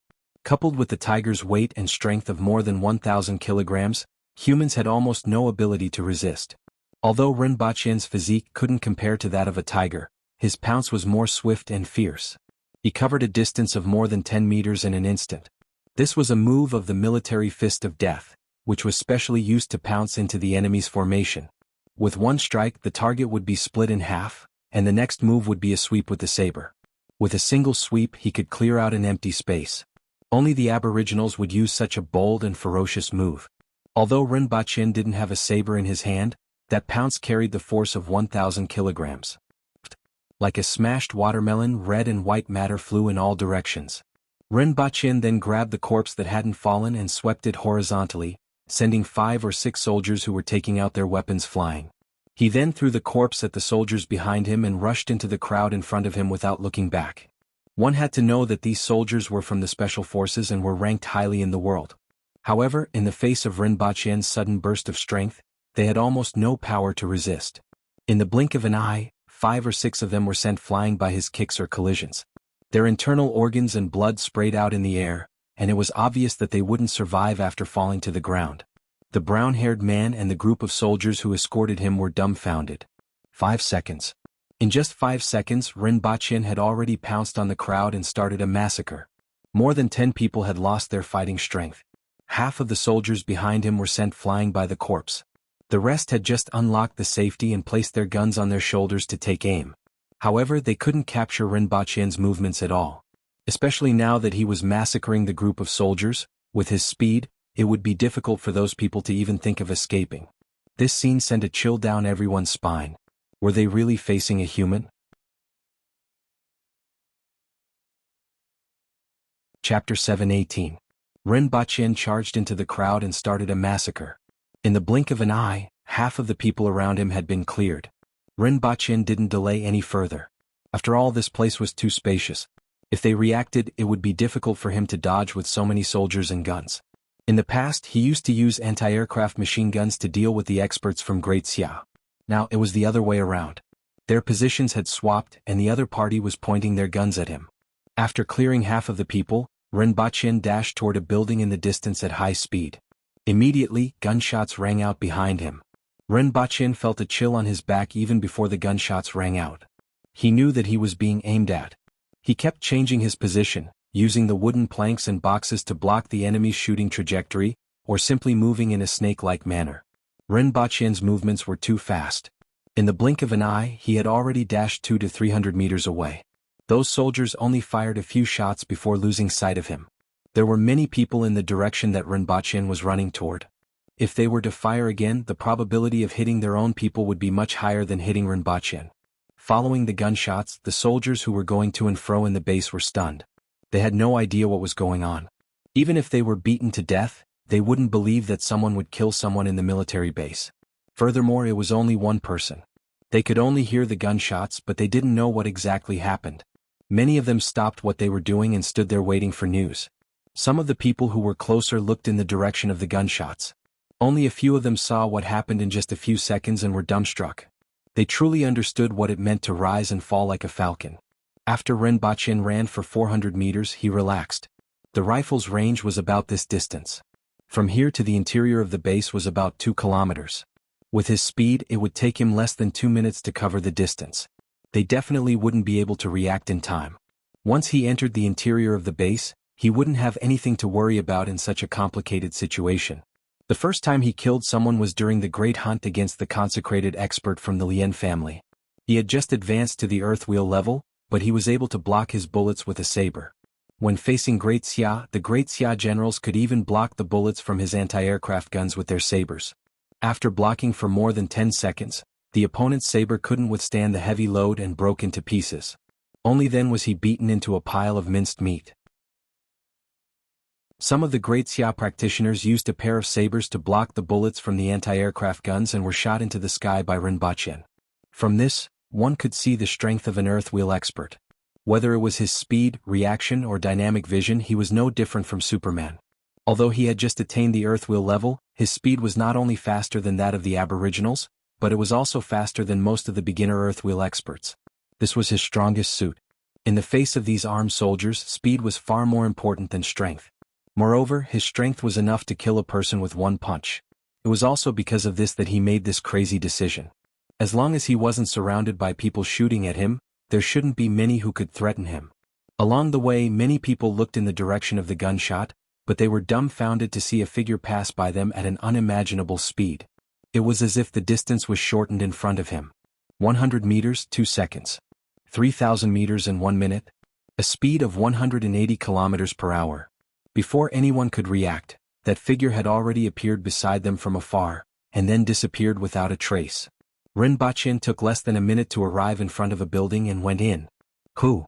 After entering the building, Rinpoche finally stopped and gasped for breath. This speed was also a great burden for him. At this moment, the 2 guards in front of the main door reacted. They looked at each other in disbelief, shouted for their surroundings and rushed in with their guns. This was a building that had been around for many years. After entering, there was only a small hall and 2 corridors that extended to both sides. Directly opposite the main door was a staircase. At this moment, there was a white man holding a towel in the hall and looking at Rinpoche in a daze. Just now, he seemed to have felt the wind, and then this person appeared in front of him. He was an Asian man. He wasn't considered tall, but he was very strong. It was very rare for an Asian to appear here. Although this base was shared with the Japan Self-Defense Forces, Japan occupied less than 20% of the area and wasn't in this area. Why would an Asian man come here? Who are you? Why are you here? This isn't a place you should be. The other party spoke in English, and Rinpoche could only understand the first sentence. Who are you? However, the other party didn't seem to have a good attitude. I am your grandpa. Rinpoche panted heavily, wiped the perspiration off his forehead, took a step forward and landed a punch on the man's chest. The man felt as if he had been hit by a car, and even his internal organs spilled out. The 2 guards in front of the door saw this scene as soon as they rushed in. Without saying anything, they raised their guns and aimed at Rinpoche. As a result, they realized that the person in front of them was gone. Not good.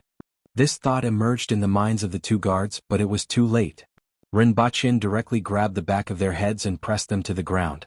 Leaving the 3 corpses behind, Rinpoche first went up to the 2nd floor.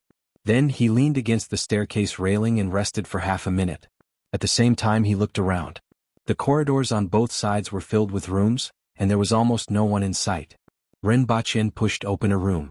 Inside was a bed with a few pairs of shoes and a television hanging on the wall. It looked like a dormitory. The few rooms he pushed open were the same. Rinpoche heard the noise coming from downstairs. The two guards shouted when they came in just now, and it seemed that other people had arrived. Rinpoche directly pushed open the window and jumped down. Behind him was a row of small buildings. He went straight into one of the rooms and saw a middle-aged white man sitting at a table looking at something. When he heard Rinpoche's voice, he raised his head and was obviously stunned for a moment.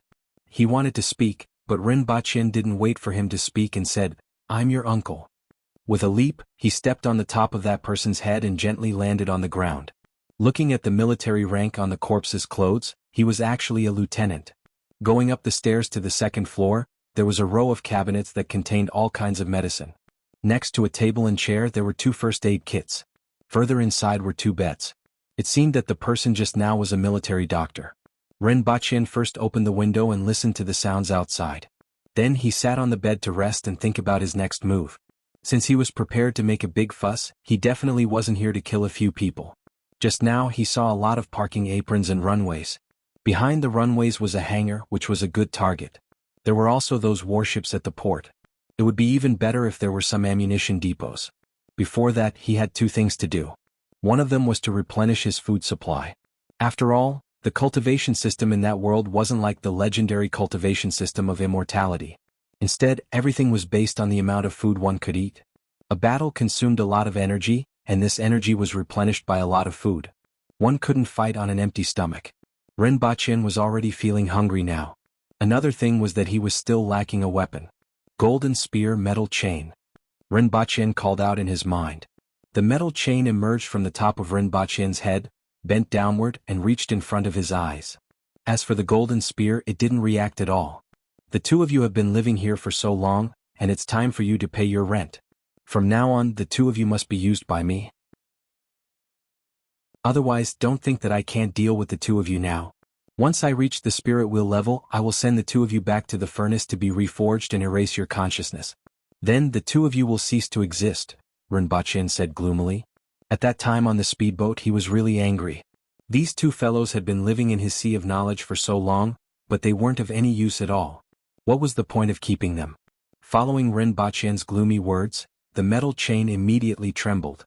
As long as it had consciousness, it was most afraid of having its consciousness erased, which meant death. Chapter 7:19.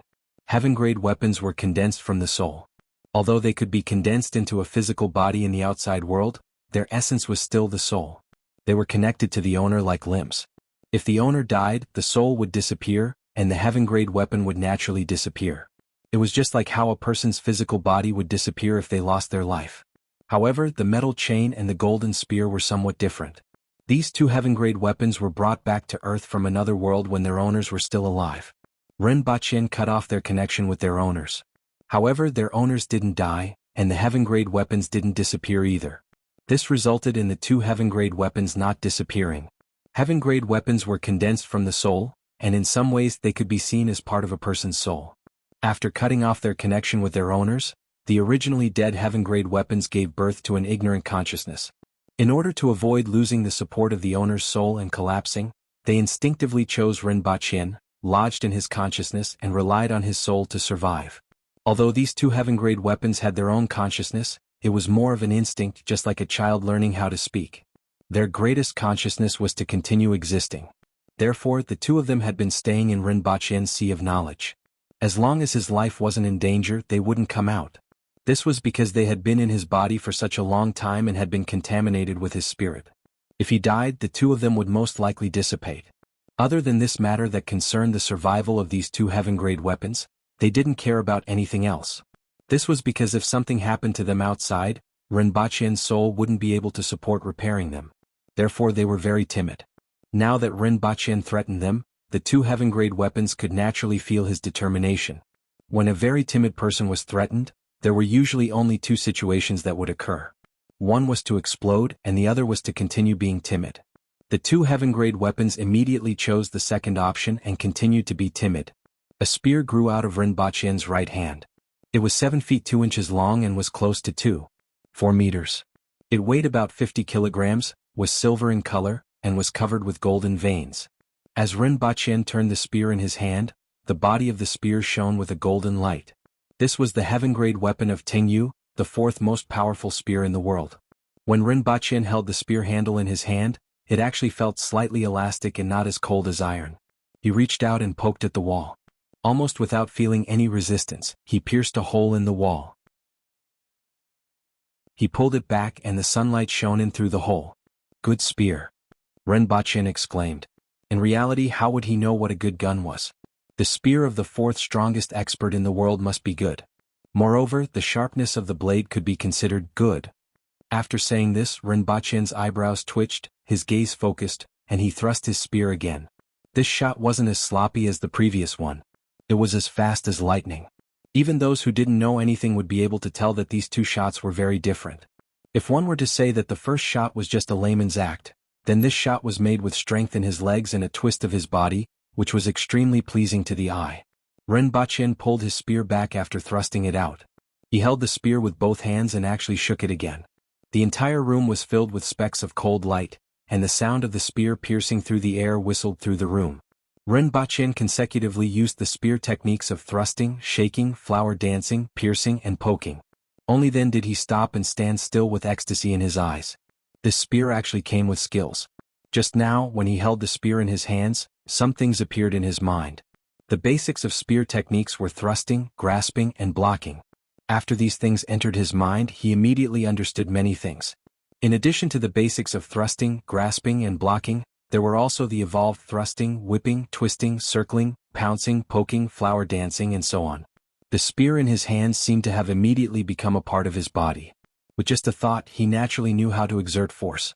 It was as if he had been imbued with wisdom. Even though he wasn't considered proficient and needed to control his body to do it, it was far better than holding the spear and randomly thrusting it. If he didn't guess wrongly, these things were left behind by the spirit spear Tingyu. They were his insights into spear techniques. Surprise, it was simply a surprise. Rinpoche had never thought that there would be such a good thing. There was actually a novice gift bag. At this time, this novice gift bag was simply too timely. It could be said that Rinpoche's original combat strength was 10, and his random thrusting with a stick was 11. Now it had jumped to 15. This was the insight of the fourth most powerful expert in the world. He had picked up a big bargain. After walking around the room a few times and making a few movements with the spear in his hands, Rinpoche finally suppressed his excitement. Then he looked at the metal chain that was swimming around his arm like a snake. He grabbed one end of the metal chain, but it immediately wrapped tightly around his arm and wouldn't let go no matter what. "Did you hide anything good?" Rinpoche laughed. The metal chain desperately tried to break free from Rinpoche's grasp, followed his arm and wrapped around his waist. "What time is it? If you have something good, quickly take it out." However, the metal chain still didn't respond. Could it be that the metal chain doesn't have these things? Rinpoche pondered for a while. After all, there were only the golden spear and the metal chain, and there were no other references. He also didn't know why the golden spear left these things behind, but the metal chain didn't. Rinpoche felt that there were two possibilities. First, Tingyu was too powerful. After all, he was the fourth most powerful expert in the world. Whether it was the strength of his spirit or his willpower, he was far superior to ordinary spirit will experts. Therefore, when he practiced the spear every day, some of his insights were left in the golden spear, forming an inextinguishable mark. Therefore, when the golden spear was in his hand, those insights were transmitted to his mind. After all, the essence of the golden spear was still the spirit, a part of Tingyu's spirit. Second, the usage of the metal chain was different from that of the golden spear. The golden spear was Tingyu's weapon. Whether it was practicing or fighting, the golden spear almost never left his hand and completely carried Tingyu's will. The metal chain was different because it was actually a rope that could move. For example, the golden spear was a weapon, while the metal chain was a magic treasure that could be thrown out to bind people. Therefore, there wasn't anything that could be carried on the golden spear. Rinpoche felt that both of these possibilities were possible, and both of them made sense. Unfortunately, there were only these two heaven-grade weapons and no previous cases to look for, so he didn't know if his guess was correct. However, no matter what, he had profited a lot. At this moment, an alarm sounded in the base, directly interrupting Rinpoche's thoughts. It seems that the entire base is going to be mobilized. It's time for me to change locations. Rinpoche leaned against the window and looked outside. Chapter 720. Base in a room. So many people just for one person? The old man who rushed over was surprised when he heard the other party's words. He thought that something big had happened. He hurriedly climbed out of the little vixen's bed, and it turned out to be for one person? Sounded the alarm because of one person? If the news got out, the entire base would become a joke. This is a big deal. Don't underestimate this person. Surrounded by 4 special forces, he only used a few seconds to kill 7 people and injure 6. This is not something a human can do. Take a look at the photos of the scene. Another person turned on the computer, and there were a few photos of the scene that were uploaded to the computer. One of the people in the worst condition, even his head was missing. This was done with his bare hands. Before that, the other party was more than 10 meters away from him. Then, the other party rushed into the team behind him and killed another 6 people before anyone could fight back. All of them had multiple broken bones and ruptured internal organs. They died on the spot. It was like being hit by a truck. This was done by one person? The old man was a little surprised when he saw the picture on the computer. He could tell at a glance that it was a helipad. It was an open space without any shelter. In such a situation, he killed 7 people and seriously injured 6? He's very strong, much stronger than a heavyweight boxer. More importantly, he was fast. After doing so many things in a few seconds, he actually ran away at an incredible speed. According to the last footage of him, this speed was 100 meters in 2 seconds. Are you sure you're not joking with me? The old man was shocked. I also hope it's a joke. Look at this, it's a clip from the surveillance camera. The man opened another video file. At the 5-second mark, the old man focused on the image on the video. He saw 2 soldiers standing there looking in a certain direction. Then, when the time was up to 5 seconds, suddenly a figure rushed into the image and disappeared before he could react. Then, the man played the video in slow motion again and again. Only then did he gradually see the situation of the person running in the image. Because of the camera, the figure was very blurry and couldn't be seen clearly. But his eyebrows were already furrowed. He had already understood the problem. Who is this person? What the higher-ups want should be related to the biochemical experiments in China. I'm guessing he's a successful product. His strength, explosiveness, and speed were far beyond that of a normal person. If this was the progress of the Chinese biochemical experiments, then the situation was indeed very serious. This person was previously in charge of the CIA, and he needs to transfer here to return to his country. Now it's our job. I just spoke to Washington on the phone. He must be caught alive. As he spoke, the light on the communicator on the table lit up. After he pressed it, a voice came from the communicator. Sir, there's a new discovery. Lieutenant Kent in the back of dormitory block C was killed, and there are some problems with the wall on the 2nd floor. The enemy might have a weapon we don't know about. I've already asked someone to send you the pictures.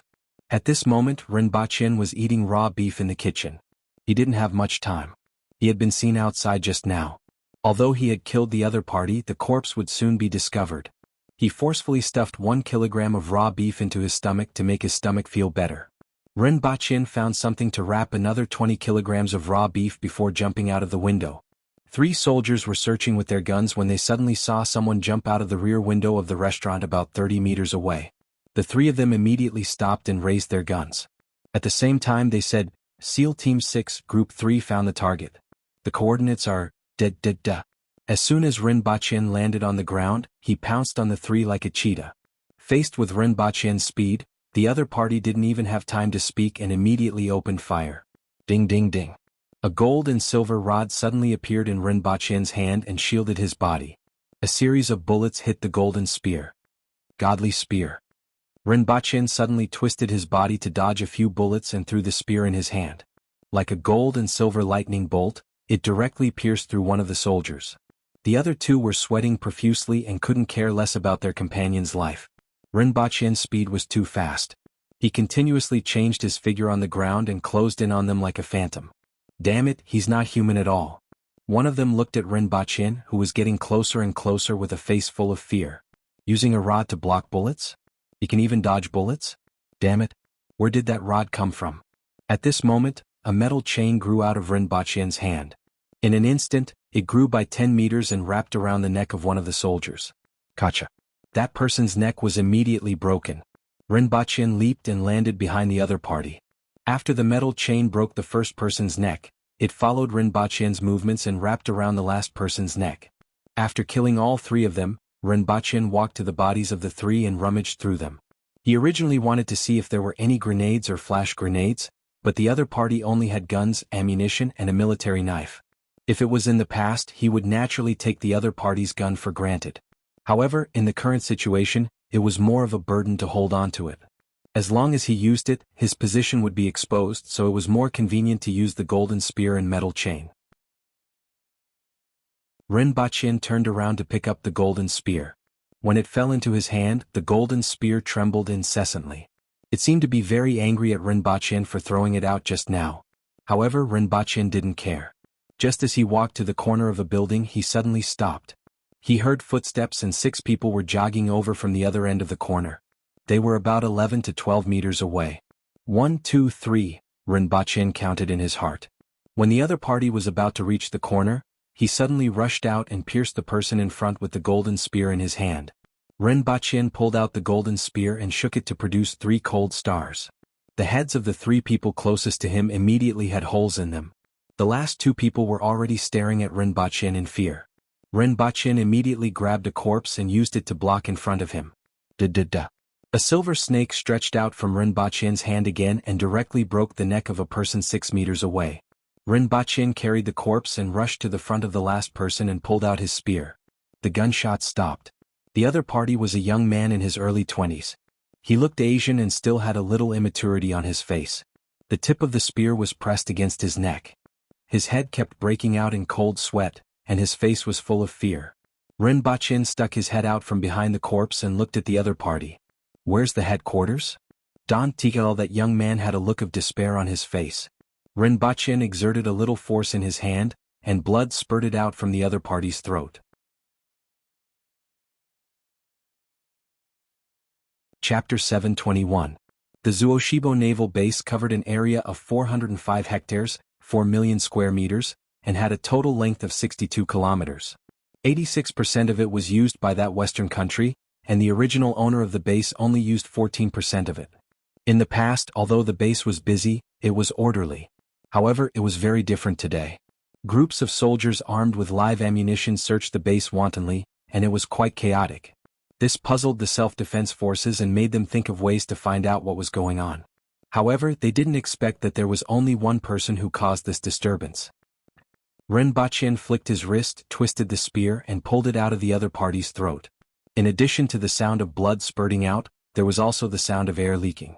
Rinpoche inexplicably thought of a saying, "I once heard that if the knife is fast enough, the sound of blood spurting out from the wound is like the sound of the wind. It's very pleasant to hear." When Rinpoche saw this saying, he inexplicably felt a little sad but also a little aesthetic. Now that he really heard such a sound, he didn't feel anything. It was as if he had killed a chicken. He had died so many times. He had drowned, burned, died of thirst, and died so many times. How could he feel? There were 8 people lying around him, and he didn't fire a single shot. This was already the 11th batch, and Rinpoche was getting more and more comfortable. Whether it was killing people or shooting, he was getting faster and faster. Relying on his extraordinary 5 senses, Rinpoche was always able to ambush the other party at the right place. At close range, these people were now like weeds in his hands. Rinpoche pushed open the door with a gun in one hand and looked outside. There were more and more people nearby, and it seemed like the other party was shrinking the encirclement. Previously, when he killed 2 groups of soldiers, he was still relatively leisurely. However, as time passed, there were more and more teams searching around him, and he paid more attention to hiding his whereabouts. What he didn't know was that the other party didn't immediately search for him. Instead, they set up an encirclement. They were afraid that he would run away. After that, they began to search this area wantonly. Now the entire base was mobilized. In addition to the encirclement, a total of 2,000 soldiers were sent to this area to search for him. Over there, in the opposite building, a man walked into a room, saw Rinpoche, who was standing at the opposite window, and immediately reported his location. Rinpoche could already hear the sound of people running downstairs. He wasn't in a hurry to leave. Instead, he waited at the corner of the staircase. He is waiting for them to come up. Although the other party had begun to lighten his footsteps, it still couldn't escape his ears. The 2 combat squads hurried over from upstairs and downstairs respectively. After exchanging hand signals, they prepared their battle stances and slowly advanced. After leaving the room, he arrived at the corridor filled with corpses. He pushed open the window and jumped out. Not down but up. He jumped 6 or 7 meters high, almost at the same level as the roof. At the same time he turned around and swung his hand. A silver chain was immediately thrown out and wrapped around the drainage pipe on the roof. Rinpoche pulled himself close to the wall, kicked off the wall and flipped to the roof. This was a new usage that he had just come up with. In the complex environment of the base, the use of the metal chain was not limited to killing people. He could even pretend to be Peter Parker. He's up there. He ran to the rooftop. Rinpoche landed on the rooftop and sized up the surroundings. There were many buildings nearby. A few of them were about the same height as where he was, and the distance between them was also less than 20 meters. This was the distance that he could currently reach. 17 meters was the furthest he could jump after a run-up. If the metal chain was wrapped around something to give him strength, he could only use it for 9 meters at most. That was about 26 meters. He looked into the distance and found some problems. There were many rows of soldiers standing around, holding guns and aiming in this direction. They were in an open space that surrounded the building area. Am I surrounded? Rinpoche wasn't too nervous after discovering this. Instead, he ran in another direction and jumped over a distance of more than 10 meters in one leap. He didn't even need to use the metal chain. There are people in this direction too? Rinpoche moved quickly on the rooftop and soon found that he was indeed surrounded. There seemed to be about 1,000 people in each direction. There were almost 3 people every 10 meters, forming a large net that firmly sealed off this area. From the looks of it, they were going to seal him in these buildings. Unfortunately, you won't be able to do as you wish. Rinpoche smiled. The direction in front of him was a 2-lane road, and the soldiers were setting up a perimeter below. On the other side of the road, there was still a 4-story building that was less than 25 meters away.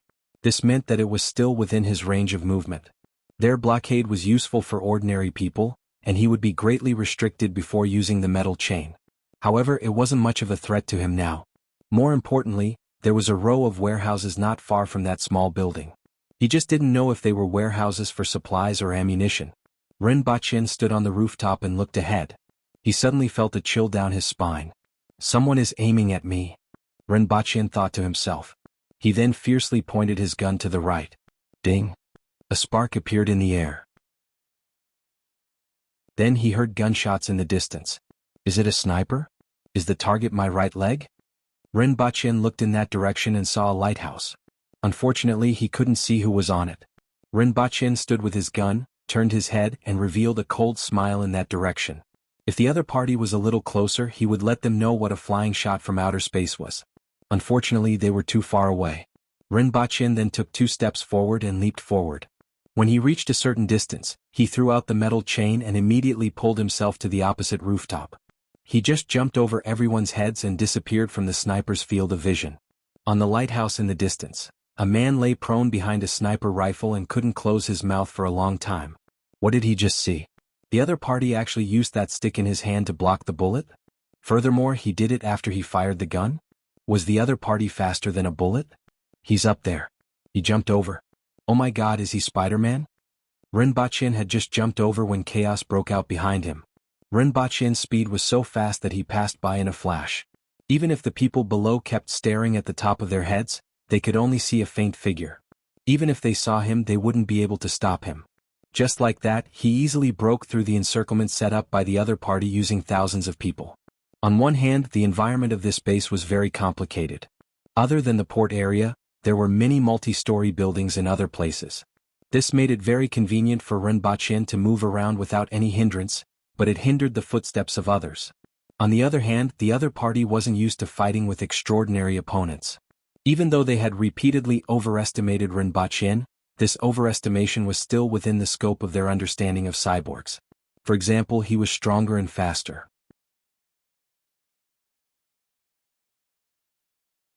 Chapter 722. Damn it. He actually managed to get away.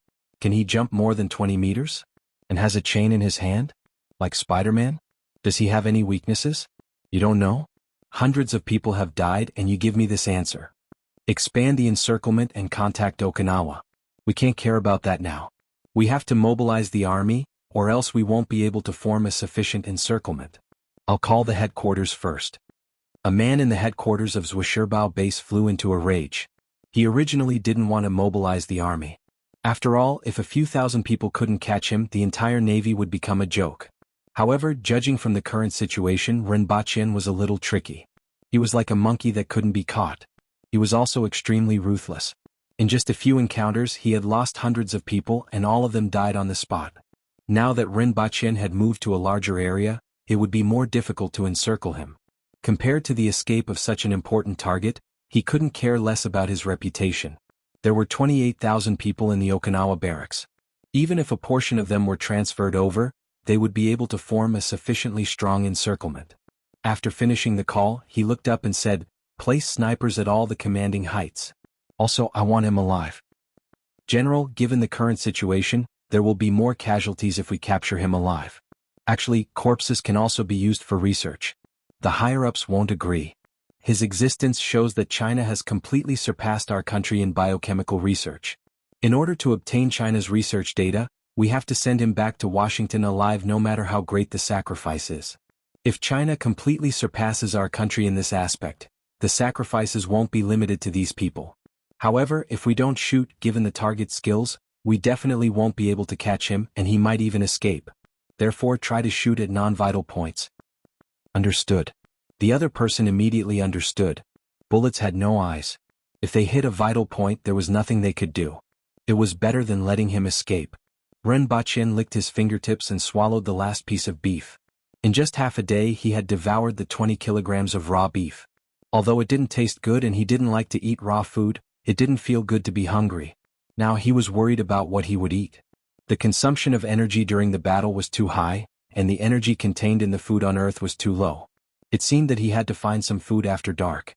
After finishing the last bit of beef, Rinpoche stood up and looked around. This was a depression in the roof of the two warehouses, and it was very difficult to see this place from other directions. As for the warehouses below, he took a look at one of them. It was filled with all sorts of marine machinery and he was not interested in it. There are footsteps below. 1, 2, 3. 16 people. Are they two combat squads moving together? Rinpoche slowly walked to the edge and peeked out. More than a dozen people were slowly advancing in a battle formation. There were people watching in almost all directions, and one of them was looking in the direction where Rinpoche was. Up there. Rinpoche retracted his head and headed in another direction. Since they had discovered their location, the others would soon surround them. There are people here too? There are a total of 8 teams. Rinpoche only took a glance in another direction before retreating. However, he was still discovered by the other party. 8 squads were split into 4 groups and searching in this direction. Each group was only 50 meters apart. At the same time, Rinpoche felt that he was being targeted again. It was still a sniper, but this time, one was on the lighthouse and the other was on a building in the distance. This is a little troublesome. Rinpoche quickly retreated into the depression between the 2 warehouse roofs and muttered to himself. Looking at the 2 sides of the warehouse roofs that protruded into arcs, Rinpoche suddenly had an idea. The roof of this warehouse was a layer of iron sheet, and the bottom was completely hollow. In other words, the entire warehouse was a layer of iron sheet, which was also known as an iron sheet house in China. Rinpoche used the tip of his spear to draw a circle at the side, leaving only a little bit. Then he flicked the tip of his spear to the side. In front of him was a circular hole that had a diameter of 1 meter. Rinpoche took a glance at the bottom and immediately jumped down. The metal chain wrapped around the beam, and Rinpoche's body paused for a moment. Then he released the metal chain from the beam above and gently landed on the ground. Rinpoche bypassed the rows of wooden boxes, walked to the back door of the warehouse, and listened carefully to the sounds outside. There were 16 people in this direction just now. Rinpoche heard the sound of suppressed breathing coming from the metal plate of the warehouse. 2 people, Rinpoche thought to himself. It seemed like these people had split up. Rinpoche took a step back and stabbed the spear in his hand twice. The 2 people outside didn't expect the danger to suddenly come from the warehouse wall that they were sticking to. When the tip of the spear emerged from their chests, they looked down. Cannon. Alpha. Cries of alarm immediately came from afar. The 2 of them fell to the ground one after the other. Without hesitation, the people who had split up immediately fired at the warehouse, creating countless bullet holes in the metal sheet. At this time, Rinpoche had already changed his position. He came to the side of the warehouse, then made a cut on the metal sheet and moved it aside. There was a door that he could enter and exit through. This was a similar warehouse. There were a total of 38 such warehouses in this row. Rinpoche passed through the warehouses until he finally made a cut on the metal sheet. What he saw wasn't a warehouse full of equipment and wooden boxes, but a grassy field. On the other side of the grassy field were hundreds of soldiers. All of them were pointing their guns at him. "You have been surrounded," a man shouted at Rinpoche in broken Mandarin. F***C. Rinpoche retreated in a flash, then leaped into the air and hung himself on a beam with a metal chain. Da-da-da. Countless bullet holes suddenly appeared on the warehouse wall below him. Rays of sunlight shone into the warehouse through the bullet holes, forming a beam of light. Rinpoche squatted on a steel beam, and his expression was no longer as relaxed as before. It seemed like this direction wasn't going to work. If he wanted to break through this grassy field in this direction, he would have to cover at least 50 meters. Furthermore, there were hundreds of soldiers armed with live ammunition. If he were to escape from here, it would be a competition of whether he or the other party's guns were faster. As for behind him, he would definitely be surrounded. In fact, there were already people chasing after him from the warehouse behind him by pressing on the doors that he had opened. With the help of the terrain of the warehouse, as long as he didn't go out, he should be able to hold on for some time. However, he was just like a turtle in a jar. It would be useless even if he could hold on until nighttime. As long as the other party moved the searchlights over, they would be able to illuminate this area as if it were daytime. As time passed, the other party's encirclement would be more complete, and it would be almost impossible for him to break through at night. It would be great if he had a few smoke grenades.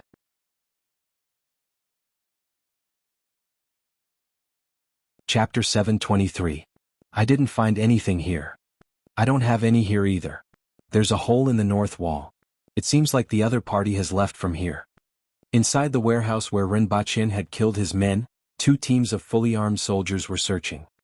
This is Team 4 of 3rd Platoon. The target isn't at Warehouse 6. It's heading north. Got it? Be careful. A few minutes later. Team 4, please respond if you copy. Team 4, roger that. Please go ahead. The target has appeared.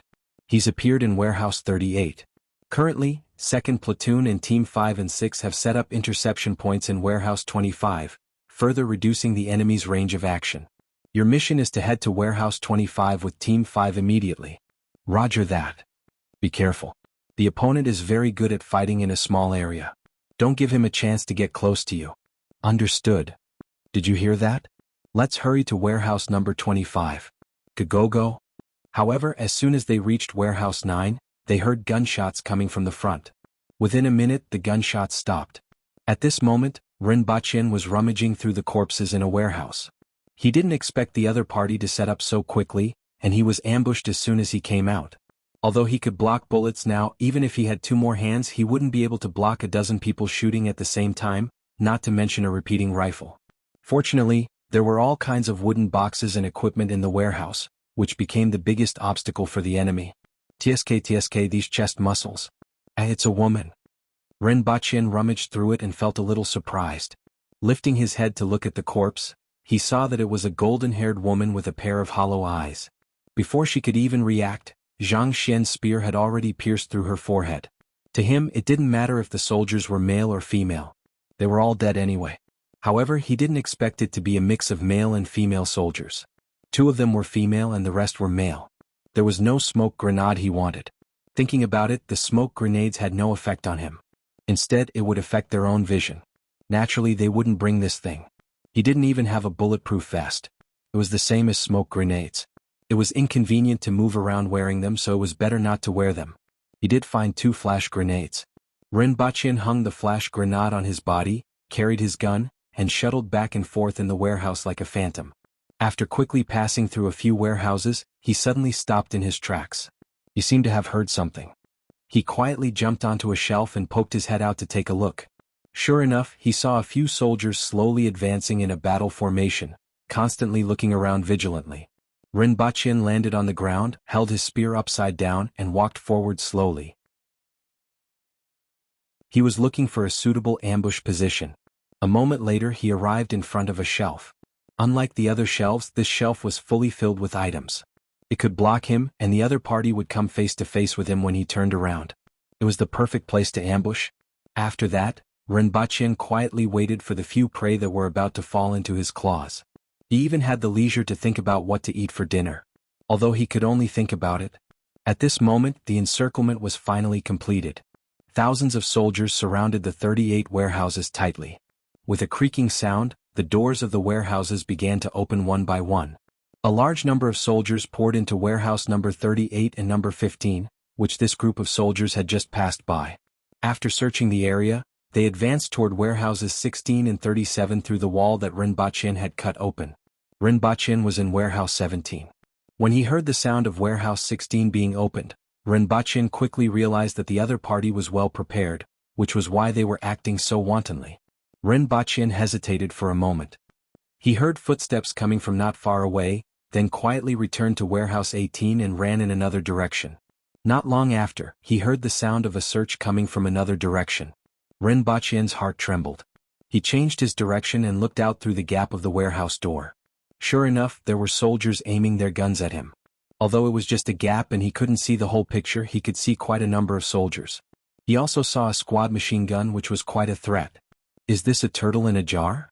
Rinpoche smacked his lips. It seemed like he had made a mistake in choosing this warehouse. With so many people, if he were to rush out, not to mention the protection of a heaven-grade weapon, even if he had the protection of a deity, he would still be turned into a sieve. How did those great Xia practitioners die? His death definitely wouldn't be as good as theirs.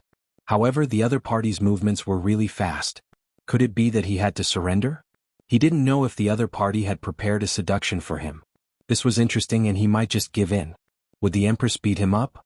I was forced to do it. Thinking about it this way, surrendering didn't seem too bad. Please don't torture me.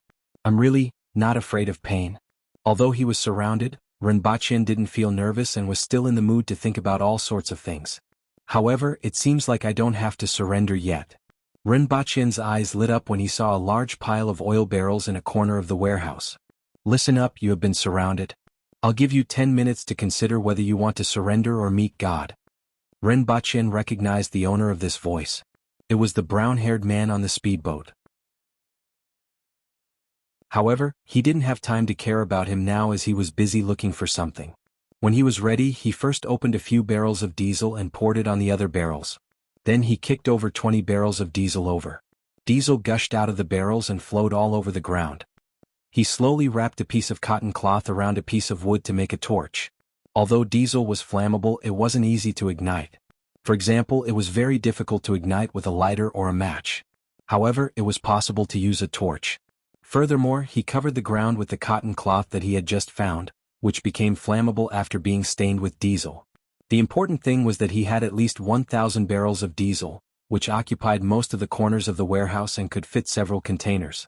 Unfortunately, there were cotton cloth in the warehouse that could be used to make a torch. He could also use capillaries to let the cotton cloth absorb the diesel and ignite it like a wick. The lighter was from the corpse and he didn't pay much attention to it before. He even specially went to retrieve it. Rinpoche lit the torch in his hand and threw it into the pile of diesel. He watched as the torch slowly ignited the cotton cloth that was stained with diesel oil on the ground. Then he quickly ran past 3 warehouses, found a seemingly safer corner, dug a hole and jumped in. The brown-haired man was still using a loudspeaker to persuade them to surrender. Outside the 38 warehouses were thousands of soldiers armed with live ammunition, vigilantly watching their own territory. Hundreds of soldiers were searching the center from 2 directions. Boom, boom. A series of huge explosions suddenly occurred, and the huge explosions directly blew the warehouses away. Some of the diesel barrels were even like fireballs that were covered in diesel and flames. They were blown hundreds of meters away before exploding. Countless debris, warehouse fragments, and metal barrels turned into powerful weapons during the explosion and swept toward the crowd of soldiers outside. There was also the heat wave of the explosion that directly threw everyone to the ground. It was chaos. The sudden explosion caught everyone off guard. In particular, those burning diesel barrels exploded at close range like cannonballs. The power was no different from cannonballs and people were thrown off their feet wherever they went. The 2 warehouses next to each other were turned into a sea of fire. At this moment, the door of another warehouse was suddenly kicked open from the inside. While everyone was still recovering from the explosion, a person rushed into the crowd like a tiger rushing into a flock of sheep. 3 seconds. Without this explosion, these 3 seconds would have turned Rinpoche into a sieve. At this moment, Rinpoche successfully rushed into the crowd. The pistol in his right hand was like a dragon, shooting out cold stars and piercing the throats of people one by one. The metal chain in his left hand was like a rope that wrapped around the necks of several people. Rinpoche swung it hard and immediately smashed them like a weapon. Many elite soldiers were terrified. The person in front of them was like a monster. He was so fast that they couldn't keep up with him. He was also so strong that human bodies were like straws in his hands. Everyone even began to run away.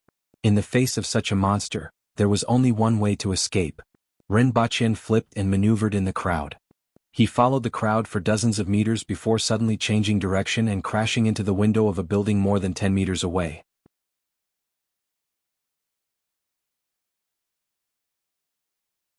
Chapter 724. At night, the entire base was brightly lit. All the lights were turned on and searchlights were patrolling the area. Vehicles with headlights were driving slowly in the base. Soldiers were standing guard in all the dark corners. Even so, they still couldn't catch that yellow man. No one had ever thought that one person could cause such a huge commotion in the base. No one had ever thought that one person could be so powerful and dangerous.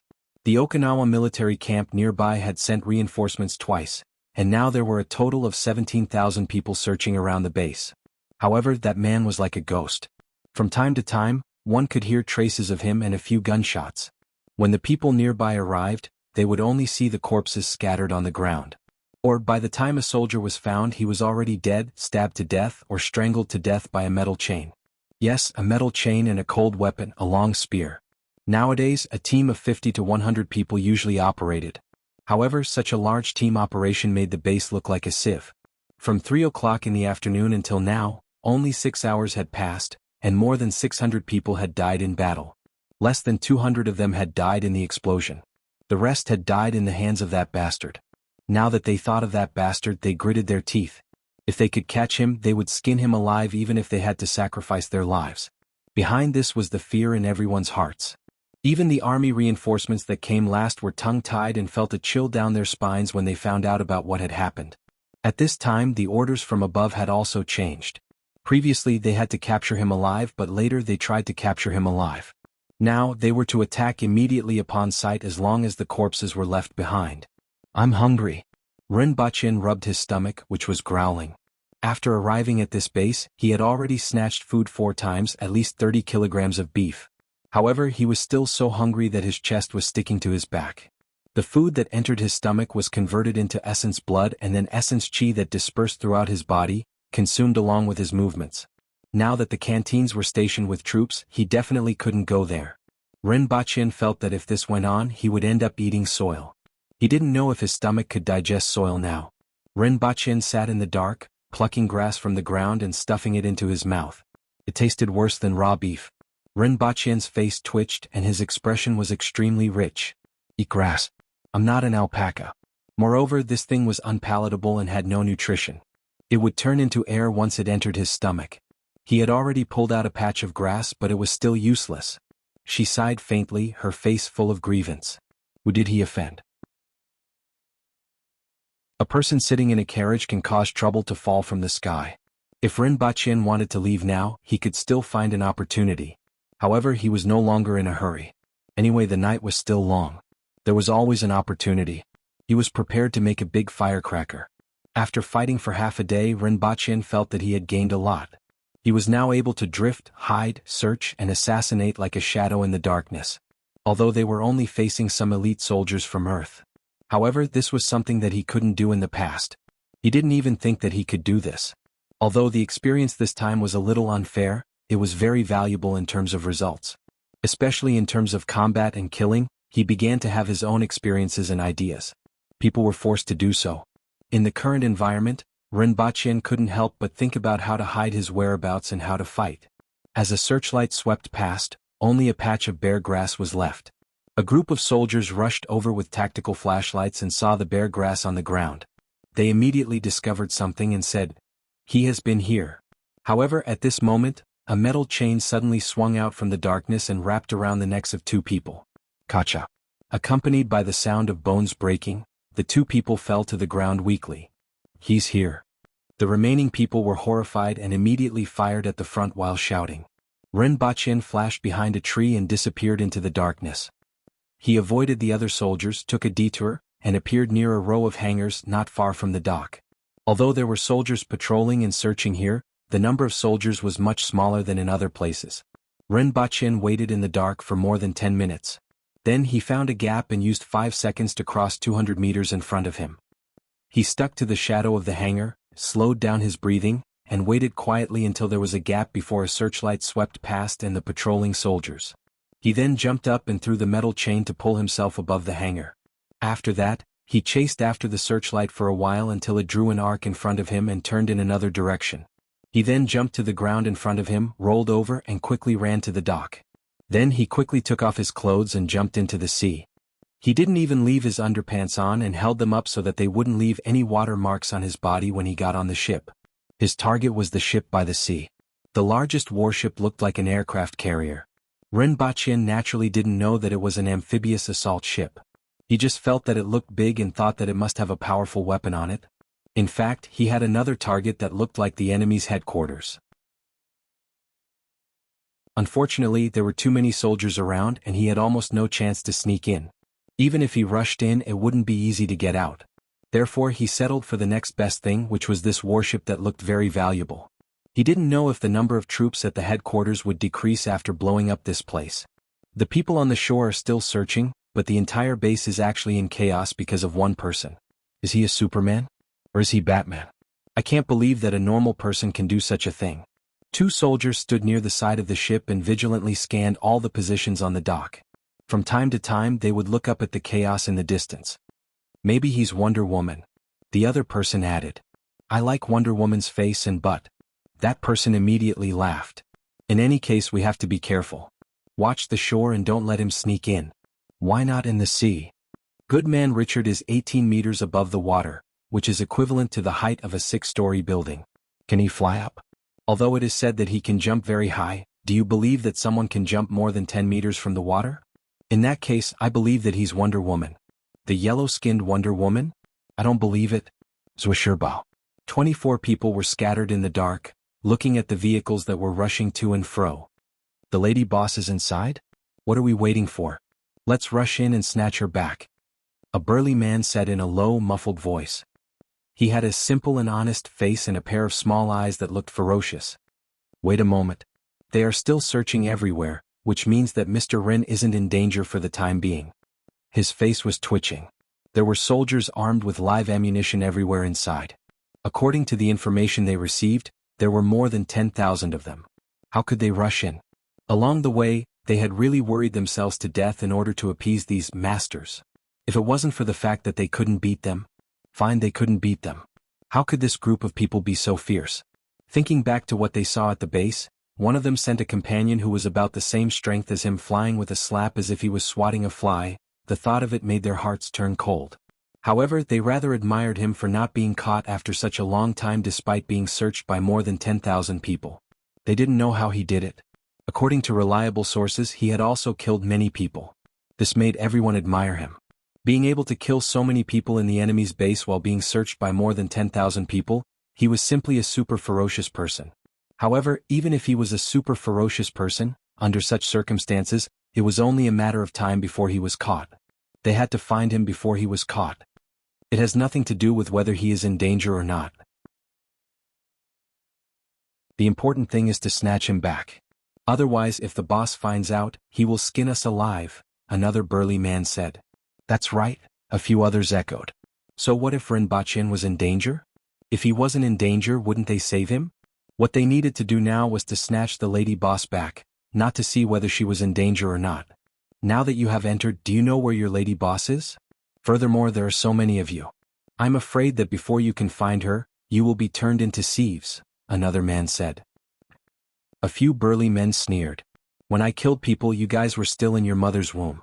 I have even charged through an army of 100,000, let alone these few people. This sneered made the veins on the other men's foreheads pop. At this moment, a huge flame suddenly lit up at the pier in the distance. A ball of fire soared into the sky. Then, there were continuous sounds of explosions. This sound attracted everyone's attention. Then all the soldiers ran to the pier like crazy. The lady boss is there. A burly man suddenly stood up and laughed.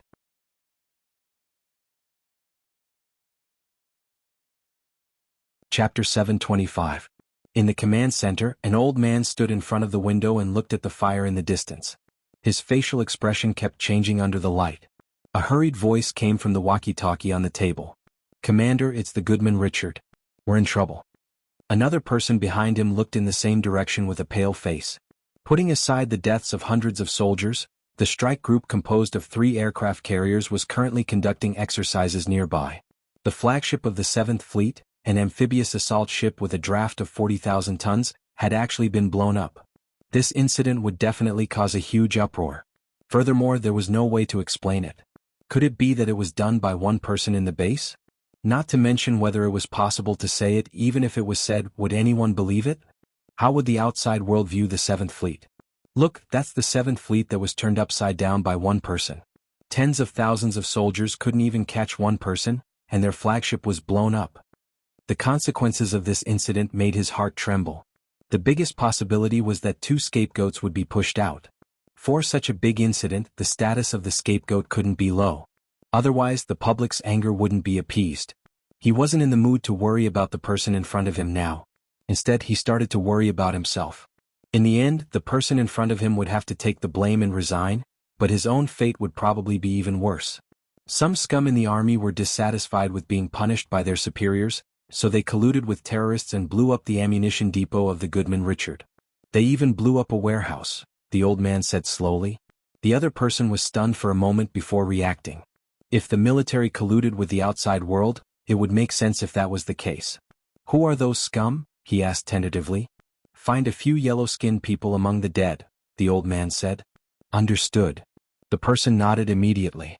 Yellow-skinned people in the army usually didn't interact with other people, so it wasn't easy for them to get into trouble. Furthermore, the other party was yellow-skinned, so they might be able to push the blame to the big country. As for the rest, it didn't matter. As long as there was an explanation that could convince the people, it would be fine. It didn't matter how the families of those people would react. Ren Baqin paddled with one hand and held his clothes with the other as he quietly crept ashore in the dark. This position was already very far away from where they were before, more than 20 kilometers away. It was already very close to the location of the Japan Self-Defense Forces. If he wanted to rush to the place he suspected to be the headquarters, he would have to travel at least 20 kilometers. A normal person would definitely not be able to run 20 kilometers from here and still be able to fight. The other party did not expect him to run so far, so the security here was much looser than in other places. However, Renbachen's speed was fast enough and his physical strength was good enough. If he ran 20 kilometers at full speed, it would only take him 15 minutes. This meant that his range of activity was far beyond their imagination. Furthermore, they didn't have enough manpower to conduct a carpet search of the entire base. As a result, they were led by the nose by Ren Baqin, who was hiding in the dark. Even though they had already treated him as a Superman, there were still many areas that they had overlooked. Now, they were all searching within a 10-kilometer radius of the previous ship, while he had avoided the main force and went straight for the vital point. 20 minutes later, when Ren Baqin was about to reach the target, he suddenly heard a burst of chaotic gunshots and screams. Ren Baqin was stunned. What was going on? Is there such a thing as blowing up a camp in the army? However, this could attract some attention. However, the next second, a rough voice almost made Ren Baqin, who was running at high speed, fall to the ground. "Ha, little bastards, Grandpa is here." *CK. Ren Baqin was immediately confused. Why were the winged cavalry here? Which **** let them come? Now that someone had come to rescue him, his first reaction wasn't joy but curses. He was the only one who could fight and leave as he pleased. With the addition of this group of ****, he immediately became a bigger target. However, they should have been contacted by Yang. Senator Yang Sen should have arranged for someone to receive them, right? Even if someone came to receive them, this was still the base of the 7th Fleet, and there were more than 10,000 soldiers with live ammunition going crazy there. Ren Baqin rushed to the front and directly barged in through a window. He ran into the corridor and happened to see more than a dozen soldiers holding guns and wildly spraying bullets at an empty area. A black soldier sensed something and turned his head to see a cold star getting bigger and bigger. Plop. More than a dozen corpses fell to the ground one after another. Someone popped his head out from the corner and was stunned when he saw Ren Baqin. Then, he revealed an ecstatic expression and leaned out from behind the corner. "Mr. Ren? You are?" Ren Baqin guessed that they were sent by Yang Senior, Lady Boss. 5 or 6 burly men rushed out from the corner and grinned. They said you were here and we found you. Otherwise, Her Majesty would have skinned us. Mr. Ren, I was ordered to come and receive you. A tall soldier in ordinary camouflage clothes with a face that looked like it was carved out of stone stepped forward with a gun in his hand. Well, why did you attack here? Ren Baqin raised a question. This is their headquarters. We wanted to capture 2 high-ranking officials and get them to release you. Otherwise, we won't be able to rescue Sir Ren in such a big base. It's good that it's their headquarters. Ren Baqin was relieved after getting the answer he wanted. If I wanted to leave, I would have left long ago.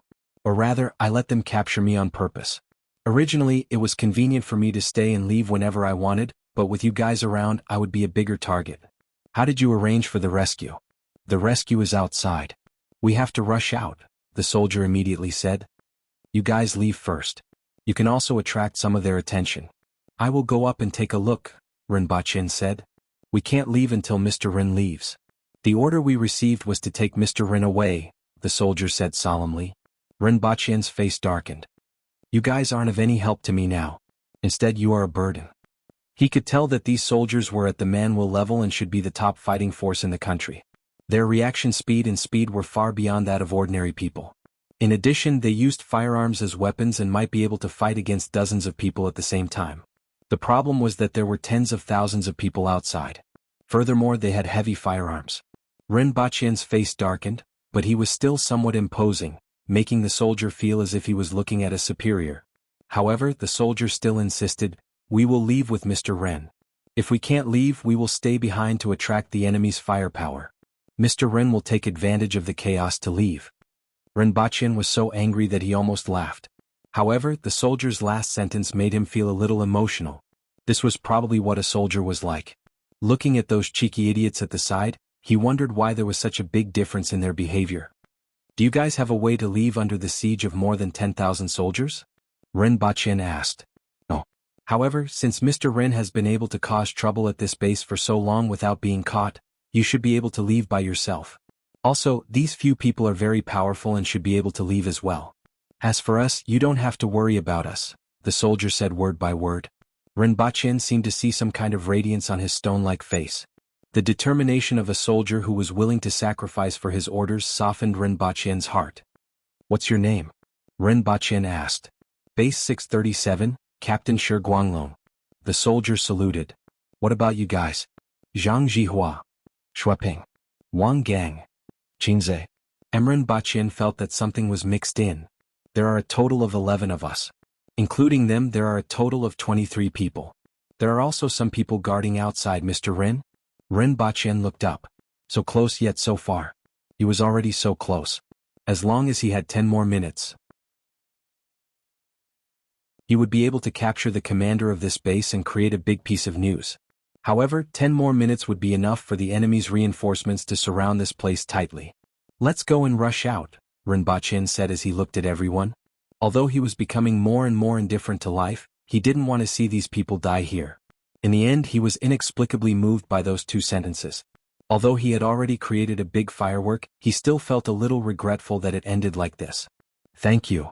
Shi Guanglong saluted again. After meeting up with the group outside, he didn't have time to say anything else and directly rushed back the way he came. The journey could be considered smooth.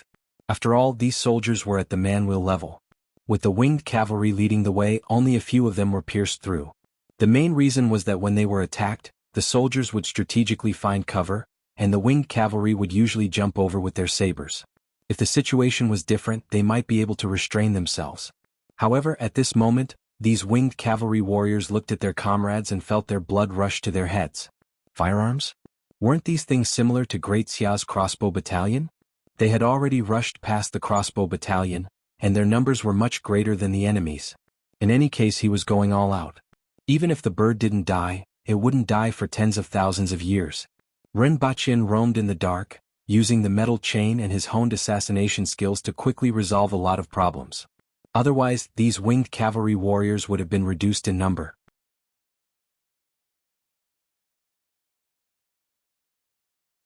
Chapter 726. After leaving Zhuoshibao's base, the evacuation route wasn't easy. The U.S. military reacted crazily, and helicopters circled the northern part of Nagasaki all night long. They didn't know what benefits they had promised, but the self-defense forces and police also set up checkpoints. Relying on Rinpoche's extraordinary perception, they arrived at a previously prepared hiding spot. Wait here first. It's still safe here and they can't keep searching so wantonly. After these 2 days I'll find an opportunity to send you guys away. I'll send some food over later. You guys can rest first, the person who brought them here said. Rinpoche and the others didn't ask for the other party's identity. They could only listen to his arrangements in the current situation. He only said, send more food. It would be best if there's enough for 100 people. After all, everyone present was a big eater. The appetite of those soldiers probably wasn't small either. Rinpoche and the others were in the basement of a building. Separated by a wall was the parking lot and outside was the city. According to his plan, if they were really discovered, such an environment would be enough for them to cause a ruckus. Then he would bring a few people back to Dayo. Then he would bring the Empress and Lin Shaola back to avenge them. With the Empress and Lin Shaola around, no target could escape. After the other party left, everyone quietened down. This was a space of about 100 square meters which could fit more than 20 people. Even though the ventilation system was good, it became stuffy with so many people crammed in. Take a seat and wait. Rinpoche looked for a corner. After a day he was very tired. Previously at the base, it was as if he was on steroids. Now that he was in a different environment he was overwhelmed with fatigue. There was also hunger. The last time he ate was when he found some compressed rations and canned food on that ship. Although it hadn't been much time since then, he was already very hungry, and his stomach was tossing and turning. Whether it was traveling at high speed or fighting, he consumed too much energy. Rinpoche sat there to rest and the others also sat down. The winged cavalry warriors took out first aid kits and bandaged the wounds of a few unlucky fellows. Their chests and stomachs had been shot a few times, but the bullets had already been squeezed out with the movement of their muscles. The bleeding had already stopped and there wasn't much point in bandaging them. As for the soldiers, they glanced over from time to size him up. He looked to be in his 20s and was very strong. There was a strong smell of blood on his body. He was not very handsome, but he was in line with the aesthetic standards of the military. When he closed his eyes and kept a straight face, he looked very dignified. It was this person who persisted for an entire afternoon and night under the pursuit of tens of thousands of people. Not only did he kill a lot of people from the other side, but he also blew up one of the other side's warships. He could be said to be a peerless, ferocious man. People in the army admired those with strength. These people usually felt good about themselves. Even 100 ordinary people would not be a match for them. If it wasn't for the fact that the country didn't allow it, they could have broken most of the records if they participated in the Olympics. However, the things that the other party had done were still things that he couldn't do. He didn't even dare to imagine. Other than a peerless, ferocious person, he couldn't think of any other name that would be more appropriate. And that spear of his spear technique was much more brilliant than the spear experts he had seen in the army. He didn't know where such an expert came from. And those burly men, are they his subordinates? Each and every one of them was an expert that others could only look up to. According to the current classification of strength in the army, they were at least one level higher than him and the others, right? Could it be that the current training method had something to do with them? Otherwise, it was impossible for them to be so strong. Not long after, 2 burly men walked up to Rinpoche awkwardly and said, "Lady boss, it's our fault. It's up to you to beat or kill us later." It was these 2 men's carelessness that resulted in Rinpoche being captured and losing all his face. Rinpoche rolled his eyes and said, "Get lost. Do you think I'm as stupid as you two? I deliberately pretended to be unconscious and was brought here by them to teach them a lesson so that they wouldn't keep thinking about me every day. In the end, you bunch of idiots came here to mess things up." "Oh, you did it on purpose." The 2 men immediately relaxed after hearing this.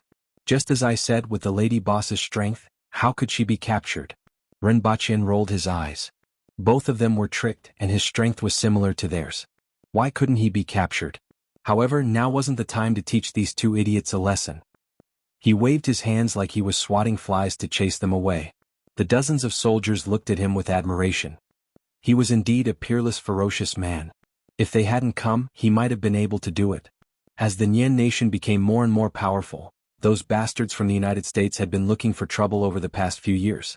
After being messed around by Rinpoche, everyone felt relieved. Afterward, everyone lowered their voices and rested. The winged cavalry warriors took off their clothes and slept soundly with their upper bodies bare.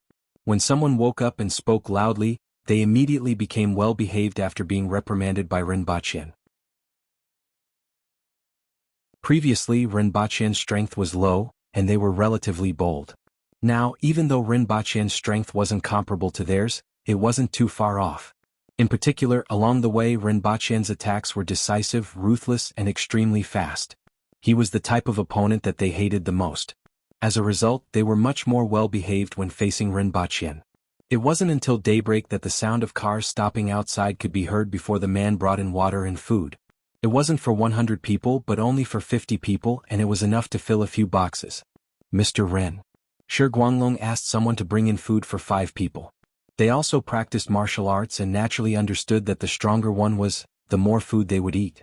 Rinpoche and the winged cavalry warriors ate the most. They only kept one portion for each person and distributed the rest to Rinpoche and the rest. After waiting for 3 days in a row, the other party finally informed them that they could be sent off. A few hours later, Rinpoche finally set foot on China's soil. "You are finally back. I can finally rest assured," Yang Sen said as soon as he saw Rinpoche. He had been very anxious for the past few days. If anything happened to Rinpoche, the nation wouldn't be able to bear the loss. However, seeing that nothing happened to Rinpoche and thinking about the news that he had received, he was shocked. Was this a true expert?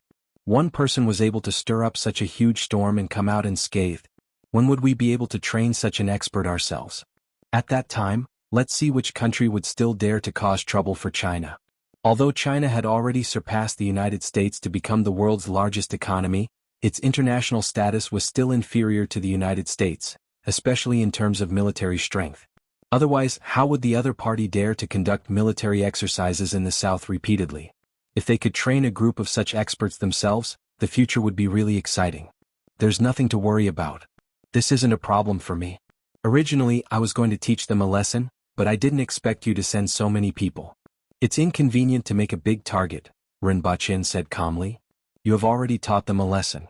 This time they hate you to the core. Yang Sen smiled and gave him a thumbs up. The good guy Richard, the flagship of the 7th Fleet, was actually blown up by you. Even I was shocked. If they were 10 minutes later, you would still be seeing the head of the commander of the 7th Fleet. Rinpoche said regretfully. Ah. Yang Sen laughed dryly. If that was the case, the United States would definitely shed all pretense of cordiality. A 4-star general was killed in the base, and the United States definitely wouldn't tolerate this. It was good that things had turned out this way. Not only did he teach them a lesson, but he could also force them to swallow their anger. Mr. Rin, I'm afraid you won't be able to go abroad in the future, and it's best for you to live in seclusion during this period of time, Yang Sen said as he thought of something. I can understand if you can't go abroad. Why do you live in seclusion? Can they still affect the country? Rinpoche asked. The United States has issued an arrest warrant.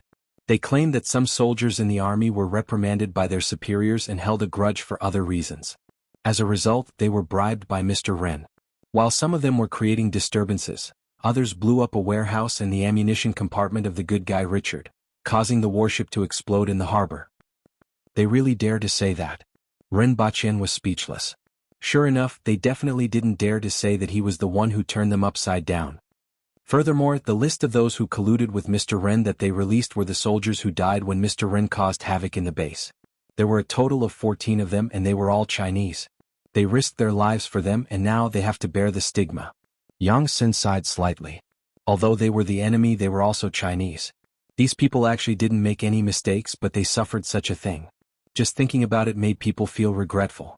When Rinpoche killed them, he didn't care whether they were Chinese or not. In any case, they were all enemies and he had to kill them. Now that he heard this news, he felt a little angry. It was a feeling of righteous indignation. He thought about how he was a firm believer in the past. After saying this news, Yang Sen changed to a relaxed tone and said, Now that the other party has issued an arrest warrant, Mr. Rin, you won't be disturbed in the country, and the country also monitors foreign news. However, there are always some things that can't be monitored, and Mr. Ren's identity can easily be exposed. If Mr. Ren wants to have plastic surgery, as long as you make some slight adjustments, I think you can be unrecognizable. Our techniques are very good. Can I look like Wu Yanzu? Rinpoche asked. I have to ask an expert about this, but there shouldn't be a problem. Yang Sen laughed. In that case, help me ask. Rinpoche laughed. Of course this was pure nonsense. If he were to look like Wu Yanzu, the Empress would probably beat him up until he looked like Guodigang. The Empress wouldn't be able to accept him suddenly changing his appearance. Also, the elder that you video chatted with previously wants to meet you. Yang Xin only brought up the matter at hand after laughing. Alright. The time will be half a month from now. Ren Baqin nodded. Although he didn't know the reason why that elder wanted to meet him, it was probably related to this matter. It was necessary for Ren Baqin to meet him. At this time, Ren Baqin still didn't know that the impact of this matter was actually greater than what Yang Sen had said. After all, the flagship of the 7th Fleet had been blown up, and thousands of soldiers had been sacrificed in their own base. This matter couldn't be suppressed no matter how hard they tried. Tens of thousands of people protested in various cities in the United States, and the Congress held several successive meetings. Even the president, who was doing things his own way, was severely questioned. The whole world was paying attention to this matter. Countless countries were investigating the details of this matter. Even though the people at the base had already issued a gag order, with the efforts of various countries, the layer of mystery was gradually revealed.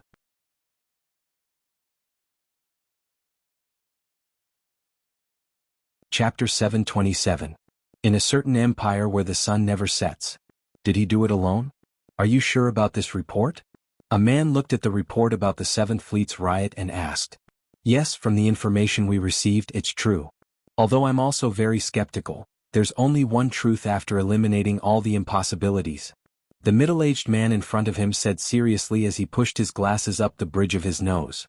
Put this report here first and continue to investigate. I want to know the specific situation of this person. A certain fighting nation.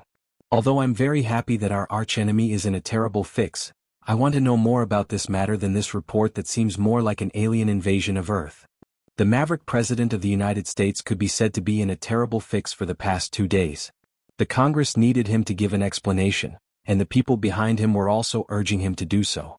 The temptation of this biochemical technology was too great. However, after this failure, China would definitely be more vigilant than before. It would be very difficult to take action again. When Ren Baqin bade farewell to Yang Sen, he specially looked for Shi Guanglong and the others. If you have nowhere to go after retiring, you can look for me. I have martial arts that will allow you to advance further, Ren Baqin said to them. If there is such a day. Shi Guanglong and the others didn't seem to take it to heart. They knew very well that they would probably never leave the army in this lifetime. However, Ren Baqin's last sentence confirmed Shi Guanglong and the rest's judgment.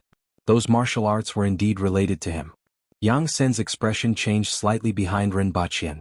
He didn't expect Ren Baqin to take a fancy to these people. He had to consider whether to send these people to Ren Baqin's side. It might be a good opportunity. However, he was a little reluctant to do so. Although these people weren't the most talented, they were still the cream of the crop. They were the seeds selected from the millions of soldiers. This matter couldn't be rushed. It was better to think about it carefully.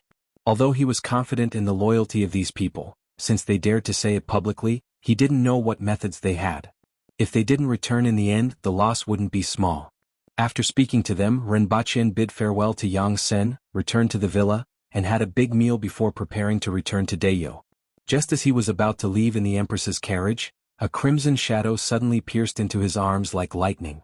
As the surrounding environment changed, the crimson shadow turned into a stream of light and rushed into the distance. During this time, a red figure suddenly tried to stop him, but he still missed. The Empress landed resentfully from the sky. That little thing was too fast. First, she looked at Ren Baqin with an unfriendly expression. This was the guy who had stolen her imperial carriage. However, after seeing Ren Baqin's appearance, she let out a soft cry of surprise. What happened to you? The Empress immediately noticed the changes in his body. The thick smell of blood and the biting cold murderous aura on his body could not be concealed. This was a smell that Ren Baqin didn't have before. The Empress immediately knew that Ren Baqin was in trouble. The stench of blood on his body was so strong that it was not from killing 1 or 2 people. At least 100 people. I was targeted and careless. Ren Baqin smiled casually. He sat in the Empress's carriage and lazily asked, "Is there anything to eat? I've been starving these days."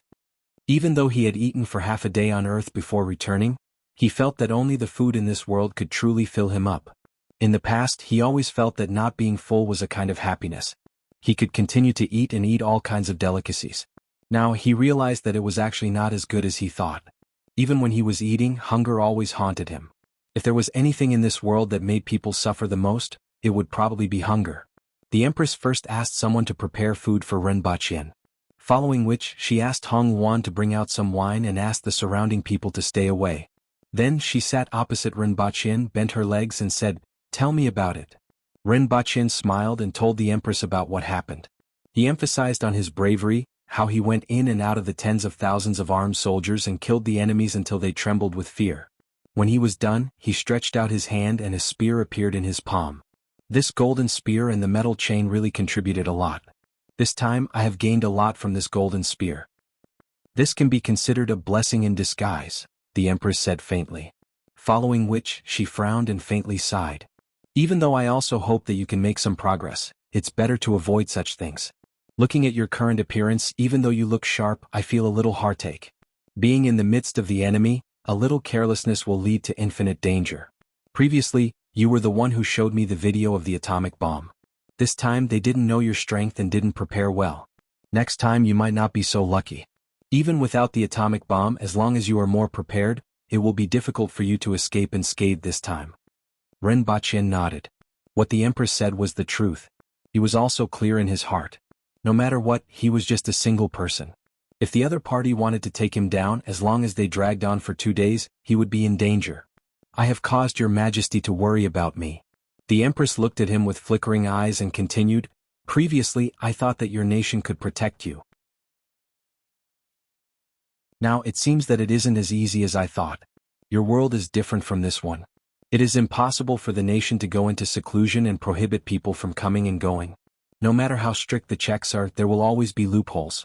Previously it was still fine because there were people who helped you cover up. But now that you have exposed the things that you have, I am afraid that many countries will target you. After all, the things that you have are too valuable to them. If it were me, I would also be tempted. No matter how strict the security of your nation is, it is only in private and cannot prevent so many people from eyeing you. Also, I am not always by your side. I am afraid that there will be more problems in the future. I was rash. I only thought that the things that I have grasped will be valued by the nation. Now that such a thing has happened, I am afraid that I will be looked down upon by others and there will be more troubles in the future." Renbachien understood. Previously, with the nation covering up, only one country had their eyes on him. But after this incident, he was afraid that it would no longer be covered up. In the future, the ones who would be watching him wouldn't just be the United States. The Empress drank another cup of wine, slowly deliberated and said, "Your concerns are not wrong. You will indeed be looked down upon by others, but it won't be appropriate if you do nothing. Even though I don't know much about your nation, I can tell from those television dramas that internal strife happens from time to time. It is very different from Dayo. If you are looked down upon by others, there will be many people who have designs on you in the future." Upon hearing this, Renbachien let go of his worries and laughed carefreely. "In that case, I can't hide no matter what. Therefore what you did this time isn't necessarily wrong. At least for the time being, there is a place that can shelter you from the wind and rain. In some aspects, the interests of you and your nation are aligned. Unfortunately, your nation is willing but unable to deal with the troubles in the future. Unless you hide, no matter what they do, they can only shield you from most of the troubles. I am afraid that you still have to rely on yourself for those that are truly well prepared. I have learned a saying from television dramas. You can be a thief for 1,000 days, but you can't guard against thieves for 1,000 days. No matter how much you guard against them, it is impossible to guard against them all. This is also unavoidable. Fortunately, I still have some ability to protect myself." Renbachien laughed. He was definitely not willing to hide it. The Empress paused for a moment, looked at Renbachien for a long time and then said, "There are some things that I have wanted to say for a long time. It is just that you have grown up over there and have feelings in your heart. I also don't want to make you unhappy. Please speak, Your Majesty." Renbachien sat upright. It was rare for the Empress to say these things to him. The Empress first poured herself a cup of wine, drank it in one gulp, poured another cup, and then pushed the wine pot to Renbachien. After both of them raised their cups and drank together, the Empress said,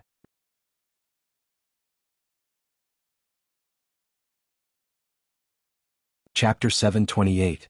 The Empress had never spent so much effort on a single person in her entire life. No one would believe that the Empress of Deo, the fifth most powerful expert in the world, not many people knew that Tingyu was dead, would actually spend so much effort on a man. She even kept some words in her heart and didn't say them until now. She was just like the children in the marketplace. The time in Deo is different from the time on Earth, the Empress said. Rinpoche laughed and said, Your Majesty, you found out. 1 day in Deo is 3 days on Earth. Although the passage of time feels the same, the time in the two worlds is different. The Empress raised her eyes and rebuked, Do you think I'm a fool? How could I not know? It's just that I don't know what the time in the two worlds is like. Just like what the journey to the west said, 1 day in heaven is equivalent to 1 year on Earth. Who knows? That's why I didn't tell you. How can that be? Your Majesty is wise and resourceful. Whoever treats you as a fool is the fool.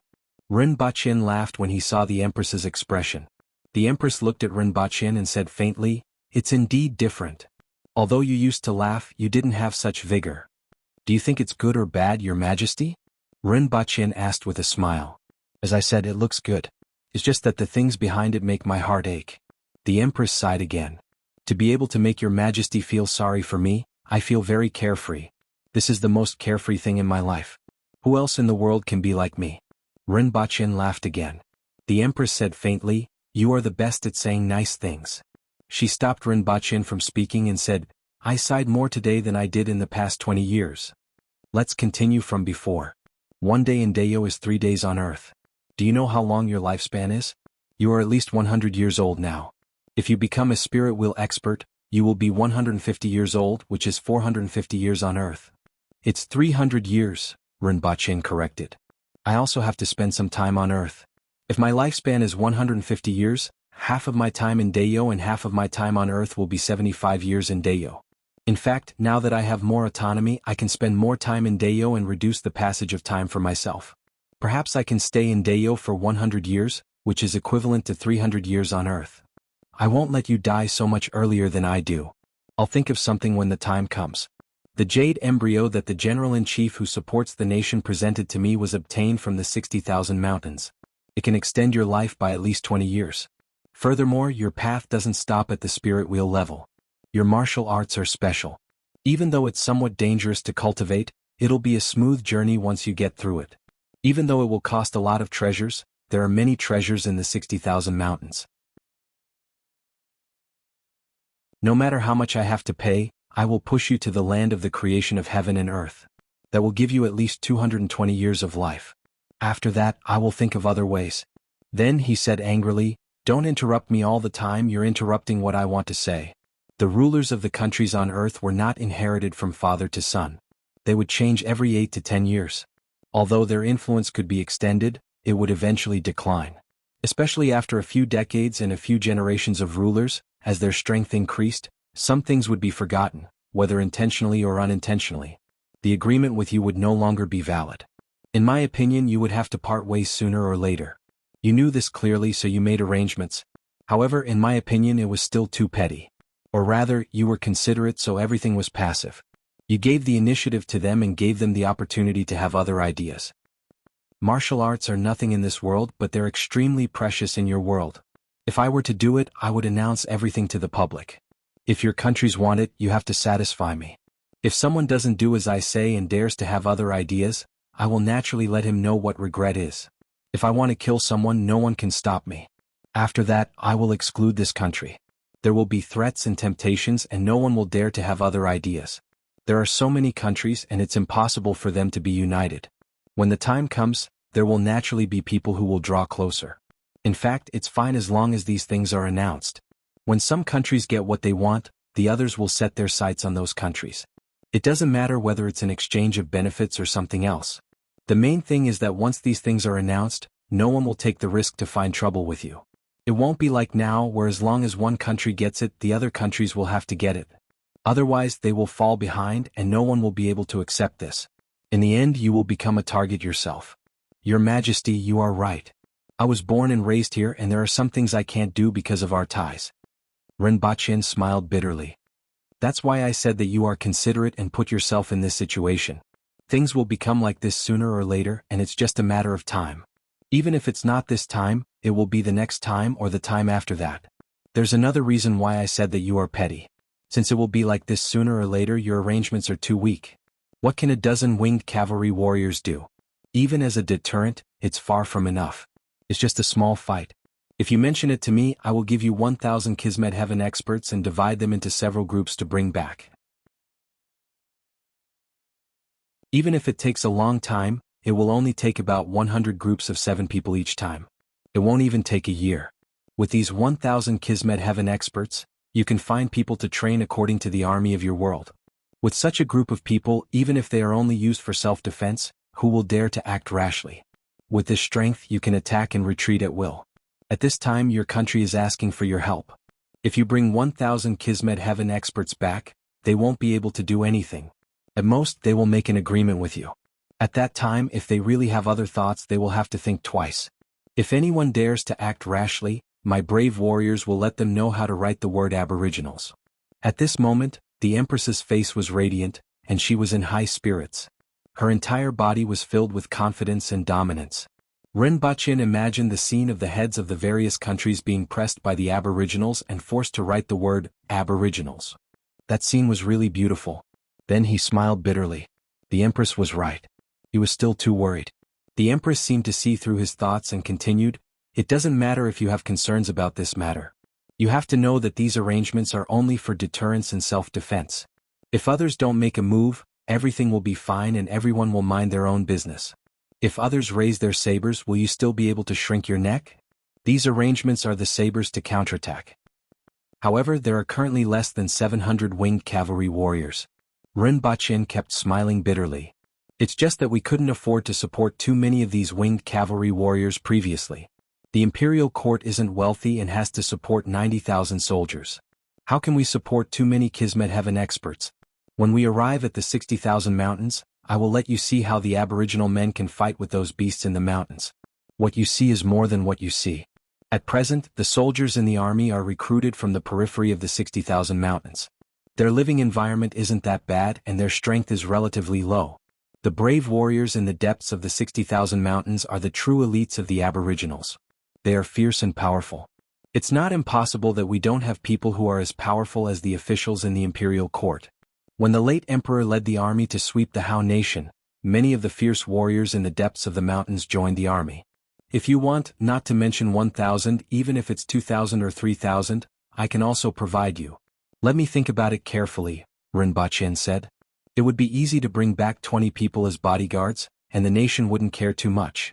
If he brought back 1,000 fiercer aboriginal elites, many people would be worried.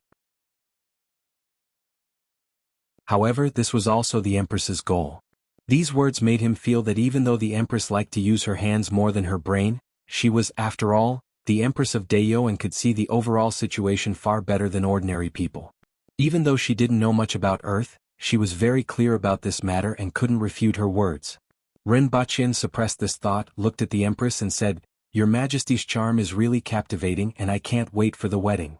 The Empress retracted her spirited expression and leaned back against the wall of the imperial carriage. She looked slightly unnatural and asked, "Great attendant said that you want me to marry you?" Rinpoche let go of his thoughts and laughed. "Your betrothal is too fierce and I can't beat them.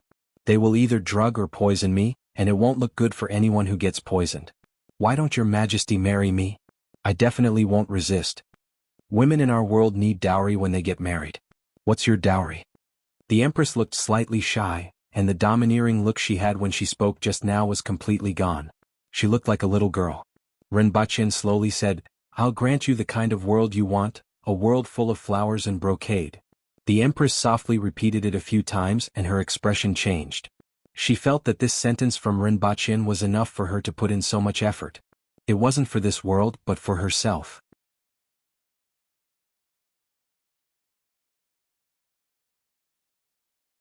Chapter 729. Rinpoche leaped from the branch and landed on another tree in less than a second. He didn't make much noise during this process. As soon as he steadied himself, he opened his arms wide and leaned backward. Then he descended head first. In mid-air, a long spear appeared in his hand, and he thrust it at the huge leopard with a single horn. The leopard, which had been searching for Rinpoche and seemed to have lost track of him, revealed a cunning and cruel look. It suddenly turned around and climbed up the tree trunk for 5 or 6 meters before leaping into the air and pouncing toward Rinpochen, who was free-falling in mid-air. Slap. The leopard's front claws hit Rinpochen's spear, and its bloody mouth, which was full of sharp teeth, bit at Rinpochen's throat. If Rinpochen couldn't dodge in time, this bite would have bitten off his head. The stench from the leopard's mouth assaulted Rinpochen's nose, and he subconsciously wanted to cover his nose. At this moment, a metal chain suddenly emerged from the top of Rinpochen's head and struck the leopard's eye. The chain was too sudden and the leopard's eye exploded. The leopard howled miserably, twisted its body and fell to the ground. Its body emitted a ferocious aura as it stared at Rinpochen with a cruel and resentful gaze. An injured beast was even more dangerous. Rinpochen loosened his grip on the spear and lowered his body. Wild beasts were much more difficult to deal with than humans. The beast in front of him was called a luoyang. It wasn't easy to deal with as it was very vigilant and strong. Its only valuable thing was the horn on its head, which could be blown dozens of kilometers away. Rinpochen had seen the horn of a 100-year-old luoyang before.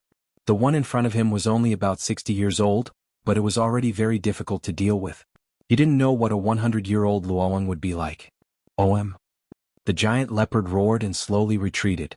Rinpochen was initially on high alert, but couldn't help but laugh when he saw what it did next. This was probably equivalent to a human saying, "Just you wait." After the luoyang retreated into the darkness, Rinpochen held the spear upside down behind him, stood there for a few minutes and then turned to leave. However, before he could walk more than 10 meters away, he heard the sound of grass rubbing against wood. A huge leopard pounced out of the darkness with its mouth wide open, and a gust of fishy wind blew at him. What a cunning thing! What a vengeful thing! Rinpochen cursed softly and turned to the side of Luoyang. His spear suddenly appeared in his hand and he thrust it out first. After missing, he used a flick and drew a bloody wound on the side of Luoyang's body. At the same time, the luoyang's tail suddenly whizzed toward Rinpochen like a whip. Rinpochen threw out a chain, which collided with the luoyang's tail and entangled it tightly. This time the luoyang was really unlucky. His tail seemed to have been tied with a rope, and the rope was being held by someone else. Just as the luoyang landed and turned around, Rinpochen leaped into the air and used the momentum of its turn to leap behind it. He stabbed his spear down from midair, and the luoyang dodged, but another wound appeared on its body. Following which, it pounced forward, trying to distance itself from Rinpochen. It was a pity that Rinpochen was still dragging the metal chain. How could it speed up while dragging such a burden? On the contrary, its tail hurt from being dragged, but it was still a beast after all, and it ran even faster. Rinpochen exerted a little strength in his legs and was dragged along like a kite. Seeing that the luoyang was about to pounce into the bushes, the spear in his hand shot out like lightning and directly stabbed into its back. Buzz! A miserable howl pierced through the sky. Rinpochen disdainfully pulled out the golden spear and cut off the luoyang's horn. Then, he pinched his nose and lifted the golden spear far away to find a water source to wash it. Along the way, Rinpochen often went into the forest to hunt. The assassination skills that he had previously trained at the base had improved significantly. His marksmanship had improved as well, and his control over his body had also improved. If he continued like this, with the Empress's support, Rinpochen might really be able to embark on the path of an expert. After a few days, his assassination talent had reached level 2. It was level 1 on Earth, and it had increased by another level after returning. Rinpochen felt that if he continued like this, he might be able to obtain a title like the King of Eternal Darkness. After all, he didn't like to fight and kill like this. Now that he had the ability to protect himself, it was more or less enough. After washing the spear, he let the golden spear return to his sea of knowledge. Rinpochen carried the luoyang horn and ran out of the forest. The other winged cavalry warriors had already brought their prey back. The light from the fire in the campsite illuminated far away, and Rinpochen could already smell the aroma of roasted meat before he even got close. After the Imperial Kitchen's chef obtained the seasonings, he continuously experimented and found that the roasted meat tasted much better than Rinpochen's. However, when Rinpochen had nothing to do, he would still roast it himself and share it with the Empress. It had nothing to do with whether it tasted good or not. Just like in the age of the internet, a personally written letter always gave people a special feeling. Rinpochen threw the luoyang horn into the carriage, turned around and walked to the Empress's side. Feeling bored, the Empress asked casually when she saw his expression. "Yeah, it's been fresh for a few days and the heat has passed. I won't do this again if I have nothing to do." Rinpoche laughed. The empress pushed a plate of roasted meat to Rinpoche, combed her hair and said, "It's good to do it again. In any case there are people looking after you and nothing will happen. You can also train. Only through constant battles will you improve quickly." "With your majesty around, why would I improve so quickly?" Rinpoche licked his face. It was obvious that he was shameless. In any case he had never asked for it. His fiancée was so powerful, why would he train so hard? The empress stretched out her finger and pointed at him helplessly. These 2 days when she saw Rinpoche hunting in the forest when he was resting, she thought that he had changed. The empress was rather gratified by this. In the end he returned to his original self in just a few days. "When you go back in a while I will follow you to take a look." The empress did not mention the matter just now and changed the topic. Previously, she heard from Rinpoche that he was going to meet an old man, who was also one of the rulers of that country. 2 days ago, your majesty said that you weren't interested, Rinpoche said with a smile. She changed her mind. You just got into trouble and now someone wants to meet you. I'm afraid there's something going on. Furthermore, you were born and raised there and you still have feelings in your heart. As such, you can't be open-minded when doing things. If you are pressured by people using righteousness and the like, you will easily suffer losses if you don't think things through. I will follow them there and listen to what they have to say. If what they say isn't to my liking, I will fall out with them. If someone provokes me, I will kill them. As for the matter regarding the 1,000 warriors, you may have misgivings but I don't. When the time comes, I will tell them openly that I have already made my decision, and it's useless for them to object. Rinpoche was silent for a while. The empress's words were very overbearing, but to put it bluntly, she was afraid that he would encounter danger there again. Following which, he laughed again and asked, Your Majesty, are you going to play the role of the bad guy? Black face and red face are the terms on earth. If there's nothing going on, I will play the bad guy. If there's something going on, I will let them experience it, the empress said faintly. Experience what kind of character the fourth most powerful expert in the world, Qizixia, was? Don't feel that this is inappropriate. It's better to leave a deep impression on them now and let them have misgivings. It's better than one day falling out with them, the empress said again. Rinpoche laughed and said, Are we considered husband and wife now? One plays the bad guy and the other plays the good guy. This is rather safe. Your Majesty is right. It's better to clarify the situation now than to fall out with them in the future. It's good that you can understand. I was afraid that you would feel uncomfortable, so I didn't intervene. This time, you have encountered such danger, and I'm afraid that you will encounter it again in the future. I can't just let it go. Seeing that Rinpoche was laughing, the empress laughed as well. Her eyes wandered and her voice became gentler. 1,000 Kismet Heaven experts. Rinpoche sighed. 1,000 Kismet Heaven experts could even defeat a 100,000 strong army in one blow. If necessary, I can have more, the empress said faintly. The only problem is the food. Fortunately, even though the food on your side doesn't convert much blood and chi, there's a lot of it. There's plenty of food for them to eat to their heart's content. If it weren't for their gluttony, the winged cavalry wouldn't only have 1,500 people. Reading a book from a friend, the host's head hurts.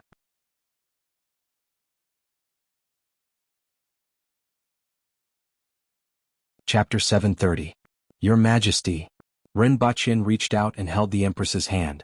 Then he held Lin Shaola's collar, who was snoring and drooling. An idea popped into Rinpoche's mind.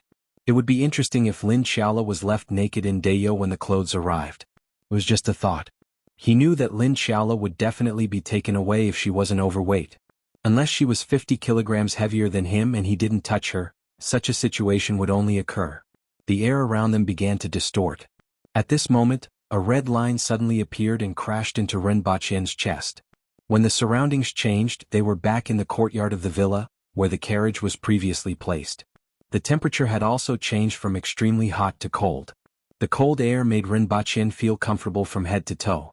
Rinpoche used to hate the winter in the northeast. It was very cold, but Dayo was extremely hot all year round. This made him miss this cold feeling. Lin Shaola was still snoring in Rinpoche's arms. She even wiped her drool. The empress, on the other hand, had a faint smile on her face as she stretched out her arm and carried a small red object. It was about the size of a teddy bear and slightly smaller than an ordinary fox. It had a pair of wings, a red back and a white abdomen. Its small head was baring its teeth at the empress, making a fierce look. This fellow, I've finally seen someone walk right into the trap. Ren Baqin was surprised to see the little thing in the Empress's hands. This thing seems to be very interested in you. The Empress sized up the little thing with great interest. The Bichi was a very rare beast in legends. Could be said to be a symbol of misfortune. Its speed determined that most people could only see its back occasionally. Unless it was willing, it would be difficult for others to touch it. Even the Empress couldn't catch up with its speed. However, no one expected it to walk right into the trap at this time. Whether I'm in Dayo or on Earth, I don't know where this thing is hiding. It will only appear when I travel. I reckon that something attracted it at that moment, Rinpoche said after pondering for a while. That should be the case. The Empress nodded. After so many times, did your Majesty find anything? Rinpoche asked curiously. The Empress shook her head and replied, no. The only thing I could sense was that there was a change in the air before we traveled, as if something had been opened. What is it? A passage between two worlds. Rinpoche nodded. He didn't know if this passage was what attracted the Bichi. Perhaps there was something else, but he hadn't discovered it yet. Unfortunately, it couldn't speak. Rinpoche went forward and scratched its exposed belly. The Bichi immediately struggled with all its might and kicked its claws randomly, causing several scratches on Rinpoche's hand. Behave yourself. Is this male or female? Rinpoche took the risk of getting more than a dozen bloody scratches on his hands, pulled open its legs and looked around curiously. The Bichi immediately exploded and kept barking at him. Woof. Woof woof. Woof woof woof. If it wasn't for the fact that it was being held tightly by the Empress, it would have fought to the death with Rinpoche. Should I prepare a cage for it? Rinpoche thought about putting this thing in a cage and sending it to the capital of Great Xia. He reckoned that there wouldn't be many people in Great Xia after a few years. The Empress liked the big round eyes of the Bichi and her face was full of love. Forget it, it's just a small thing. It doesn't matter if it's a blessing or a misfortune, it looks quite pitiful, and it's not good to bully it. The Empress stretched out her other hand and touched its head before letting go. The Bichi immediately turned into a red shadow, pounced on Rinpoche's face and scratched his face. Ouch.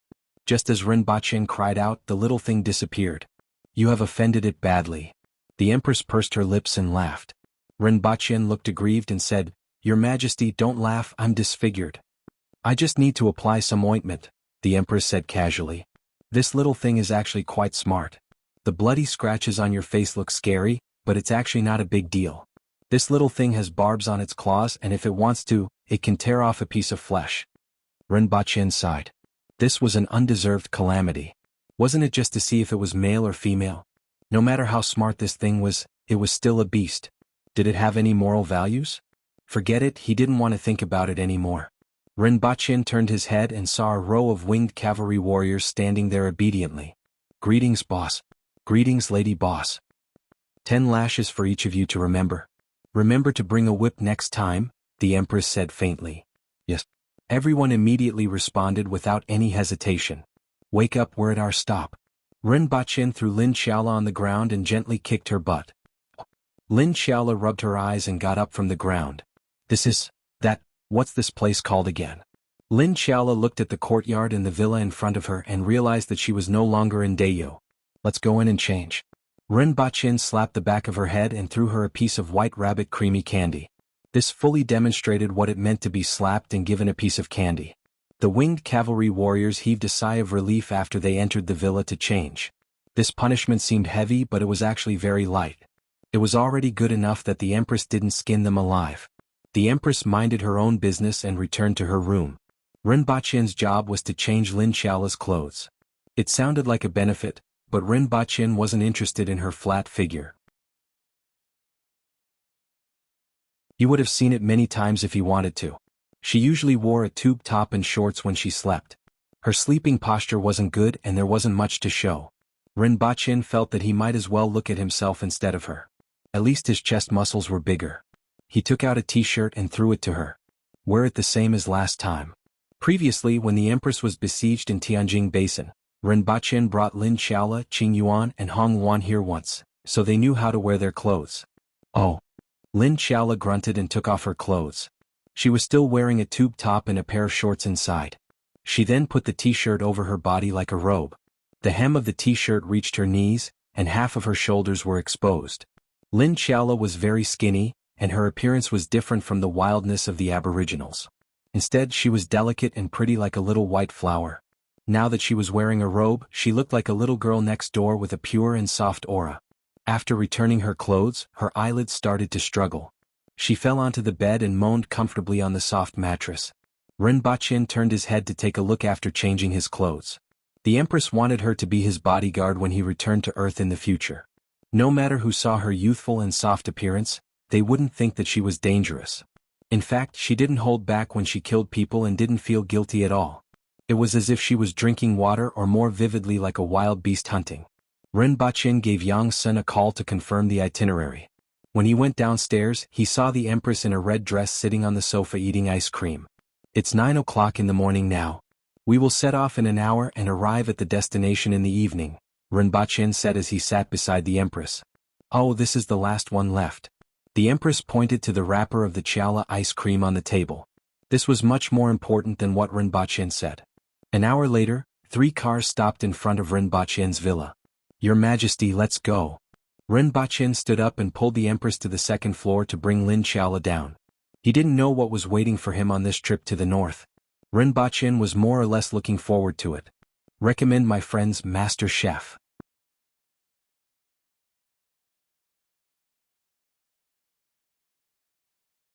Chapter 731. It's snowing. Rinpoche walked out of the station and stretched out his palms to welcome the falling snowflakes. Towards snow, his feelings were still quite deep. It snows 5 months a year in the northeast. Many of his childhood memories were related to snow. That included the 2 brothers making a snowman. In the end, he made a pile of snow and stuffed Renwanyan into it. That was how a freshly baked snowman was made. However, in recent years they had rarely seen snow. They had only seen it once during the Chinese New Year 2 years ago. They hadn't even seen it last year. "What is this?" Lin Chiala finally woke up after sleeping all the way. She looked at the falling snowflakes curiously. However, the others looked at her curiously. She was still wearing the t-shirt that Rinpoche had casually thrown at her. Everything below his knees was exposed, and he only had a half-sleeved shirt on his upper body. No matter how one looked at him, he did not look like a normal person in this season. "What is this? It's like the ice in the palace."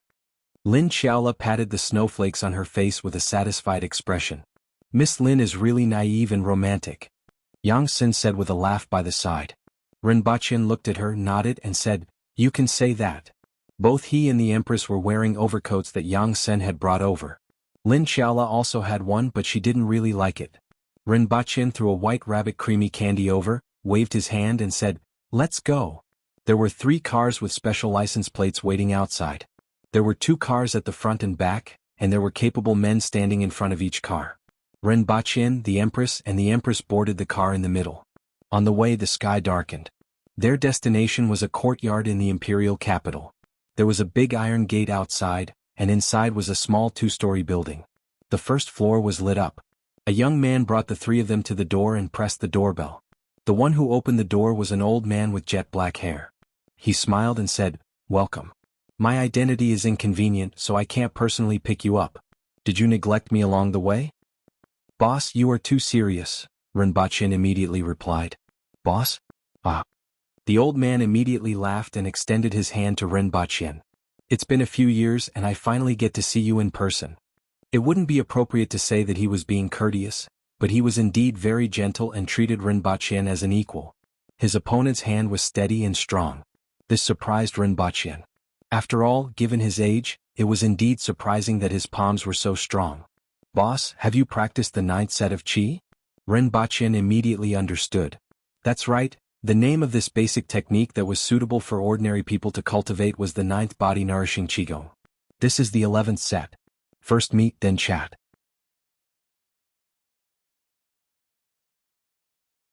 "Miss Qi, may I know what the etiquette is in your country?" "Etiquette doesn't matter. I don't care about that," the Empress said casually. Lady Qi also holds a high position in the blessed and heavenly enclave. She is truly a woman who is not inferior to men. The old man laughed and said, "You're wrong. Only ordinary people say that women are not inferior to men. People like Miss Qi naturally can't say that."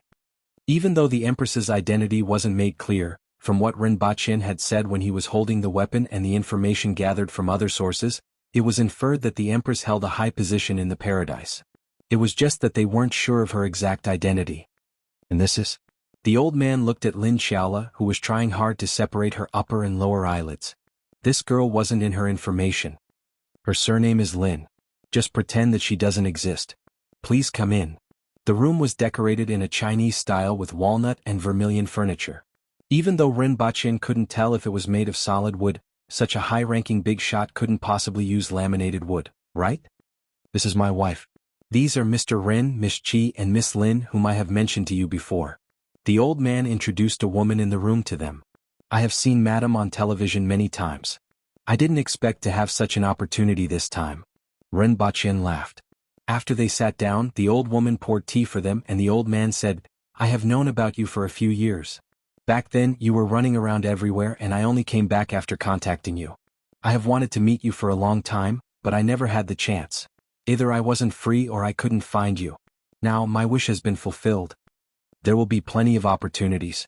With your current physique and cultivation of life nourishment, there will be plenty of opportunities in the future. Ren Baqin laughed. While they were chatting, Lin Xiaola finally couldn't open her eyes. She slumped to the side and fell asleep. Ren Baqin noticed it but pretended not to see it. In any case, the old man had a big belly and wouldn't stoop to her level. He couldn't figure out Lin Xiaola's identity and pretended not to see it. At this age, who can say for sure what will happen in the future? Moreover, I have come down now and don't have any duties. I won't have to worry so much in the future. The old man laughed. You have come down? Ren Baqin was stunned. The old man was also stunned by his reaction. He then shook his head and laughed. Although it wasn't a big deal for him to come down, the other party's reaction was that he didn't know anything. I came down last year. I've finally settled some of the matters that I need to attend to, so I can finally relax now, the old man explained. Only then did Ren Baqin react. Last year, 2023, the other party should have come down. In other words, the person in charge had changed. Just as the Empress had said, a new ruler would have a new court. The leaders on Earth would change every 8 to 10 years. After a few decades, there would be a few changes, and it was hard to say how they would view him at that time. It had only been a few years and the new generation actually didn't contact him. It wasn't that he was awesome. After all, his identity was special, and he had the so-called paradise behind him. He was a little surprised that the new generation didn't contact him. However, you don't have to worry. After all, with your identities, no matter who is in charge, it won't affect you. The current generation actually wanted to contact you for a long time, but I haven't finished handing over some matters. This time, besides fulfilling a wish, I invited you here to introduce you, the old man continued, seeming to read Ren Baqin's mind. Don't tell me that you don't want to chat with an old man like me now that I'm no longer in charge? The old man chuckled. How is that possible? Ren Baqin laughed. Many people can't even dream of chatting with the big boss. That's good. Don't call me big boss. Call me Mr., the old man said. Mr. Ren Baqin nodded. I've been curious about the paradise for a long time. I wonder if you can tell me a little about it? Previously, when I heard the two of you talking, I always felt that the paradise and this world are of the same origin. Just like how Miss Qi addressed herself as Zhen, which has been used since ancient times in our country. During the Qin dynasty, the first emperor, under Li Si's suggestion, used this word as a unique title for the emperor. I wonder if the word Zhen in the paradise is a form of address or a unique title. My wife is a professor of literature. After so many years, I'm also very interested in these things. Ren Baqin's eyes flickered. Was the old man really just curious? Or could he judge something from this word? He didn't dare to miss a word when talking to someone like the old man. Furthermore, they were talking about the paradise. It's a form of address, not a unique title, Ren Baqin said after thinking for a while.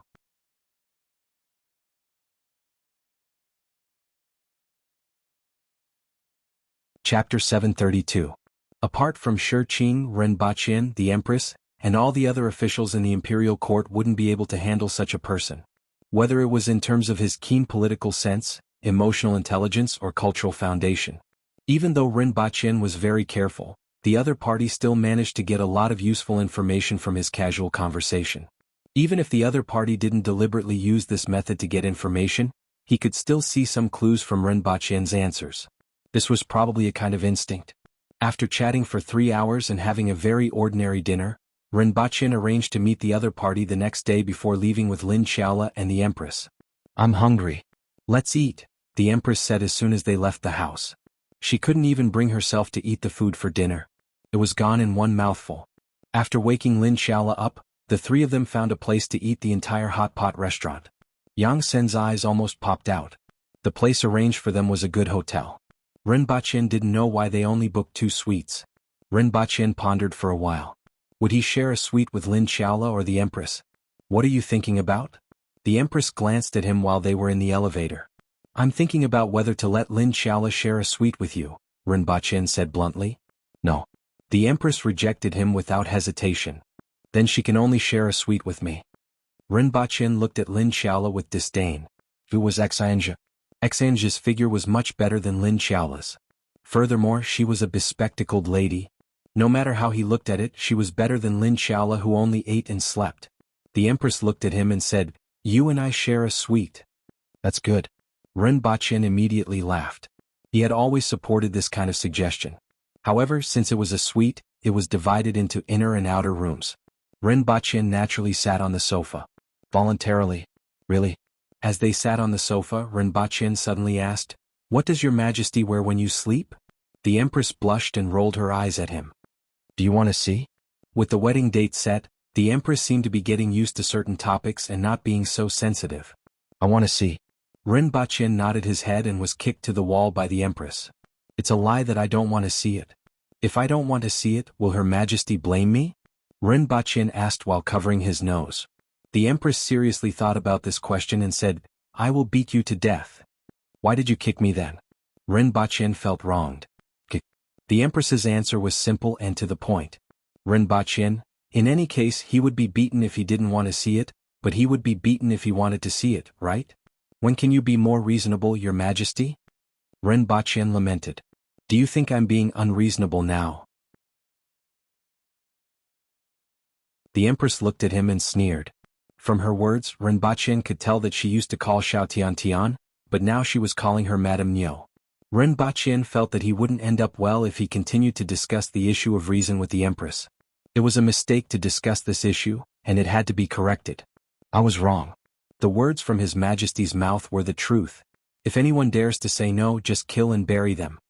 Rinpoche made a solemn vow. "What are your thoughts after seeing that person today, Your Majesty?" Rinpoche changed the topic. "Too weak," the Empress said without hesitation. As for other things, her focus was completely different from Rinpoche's.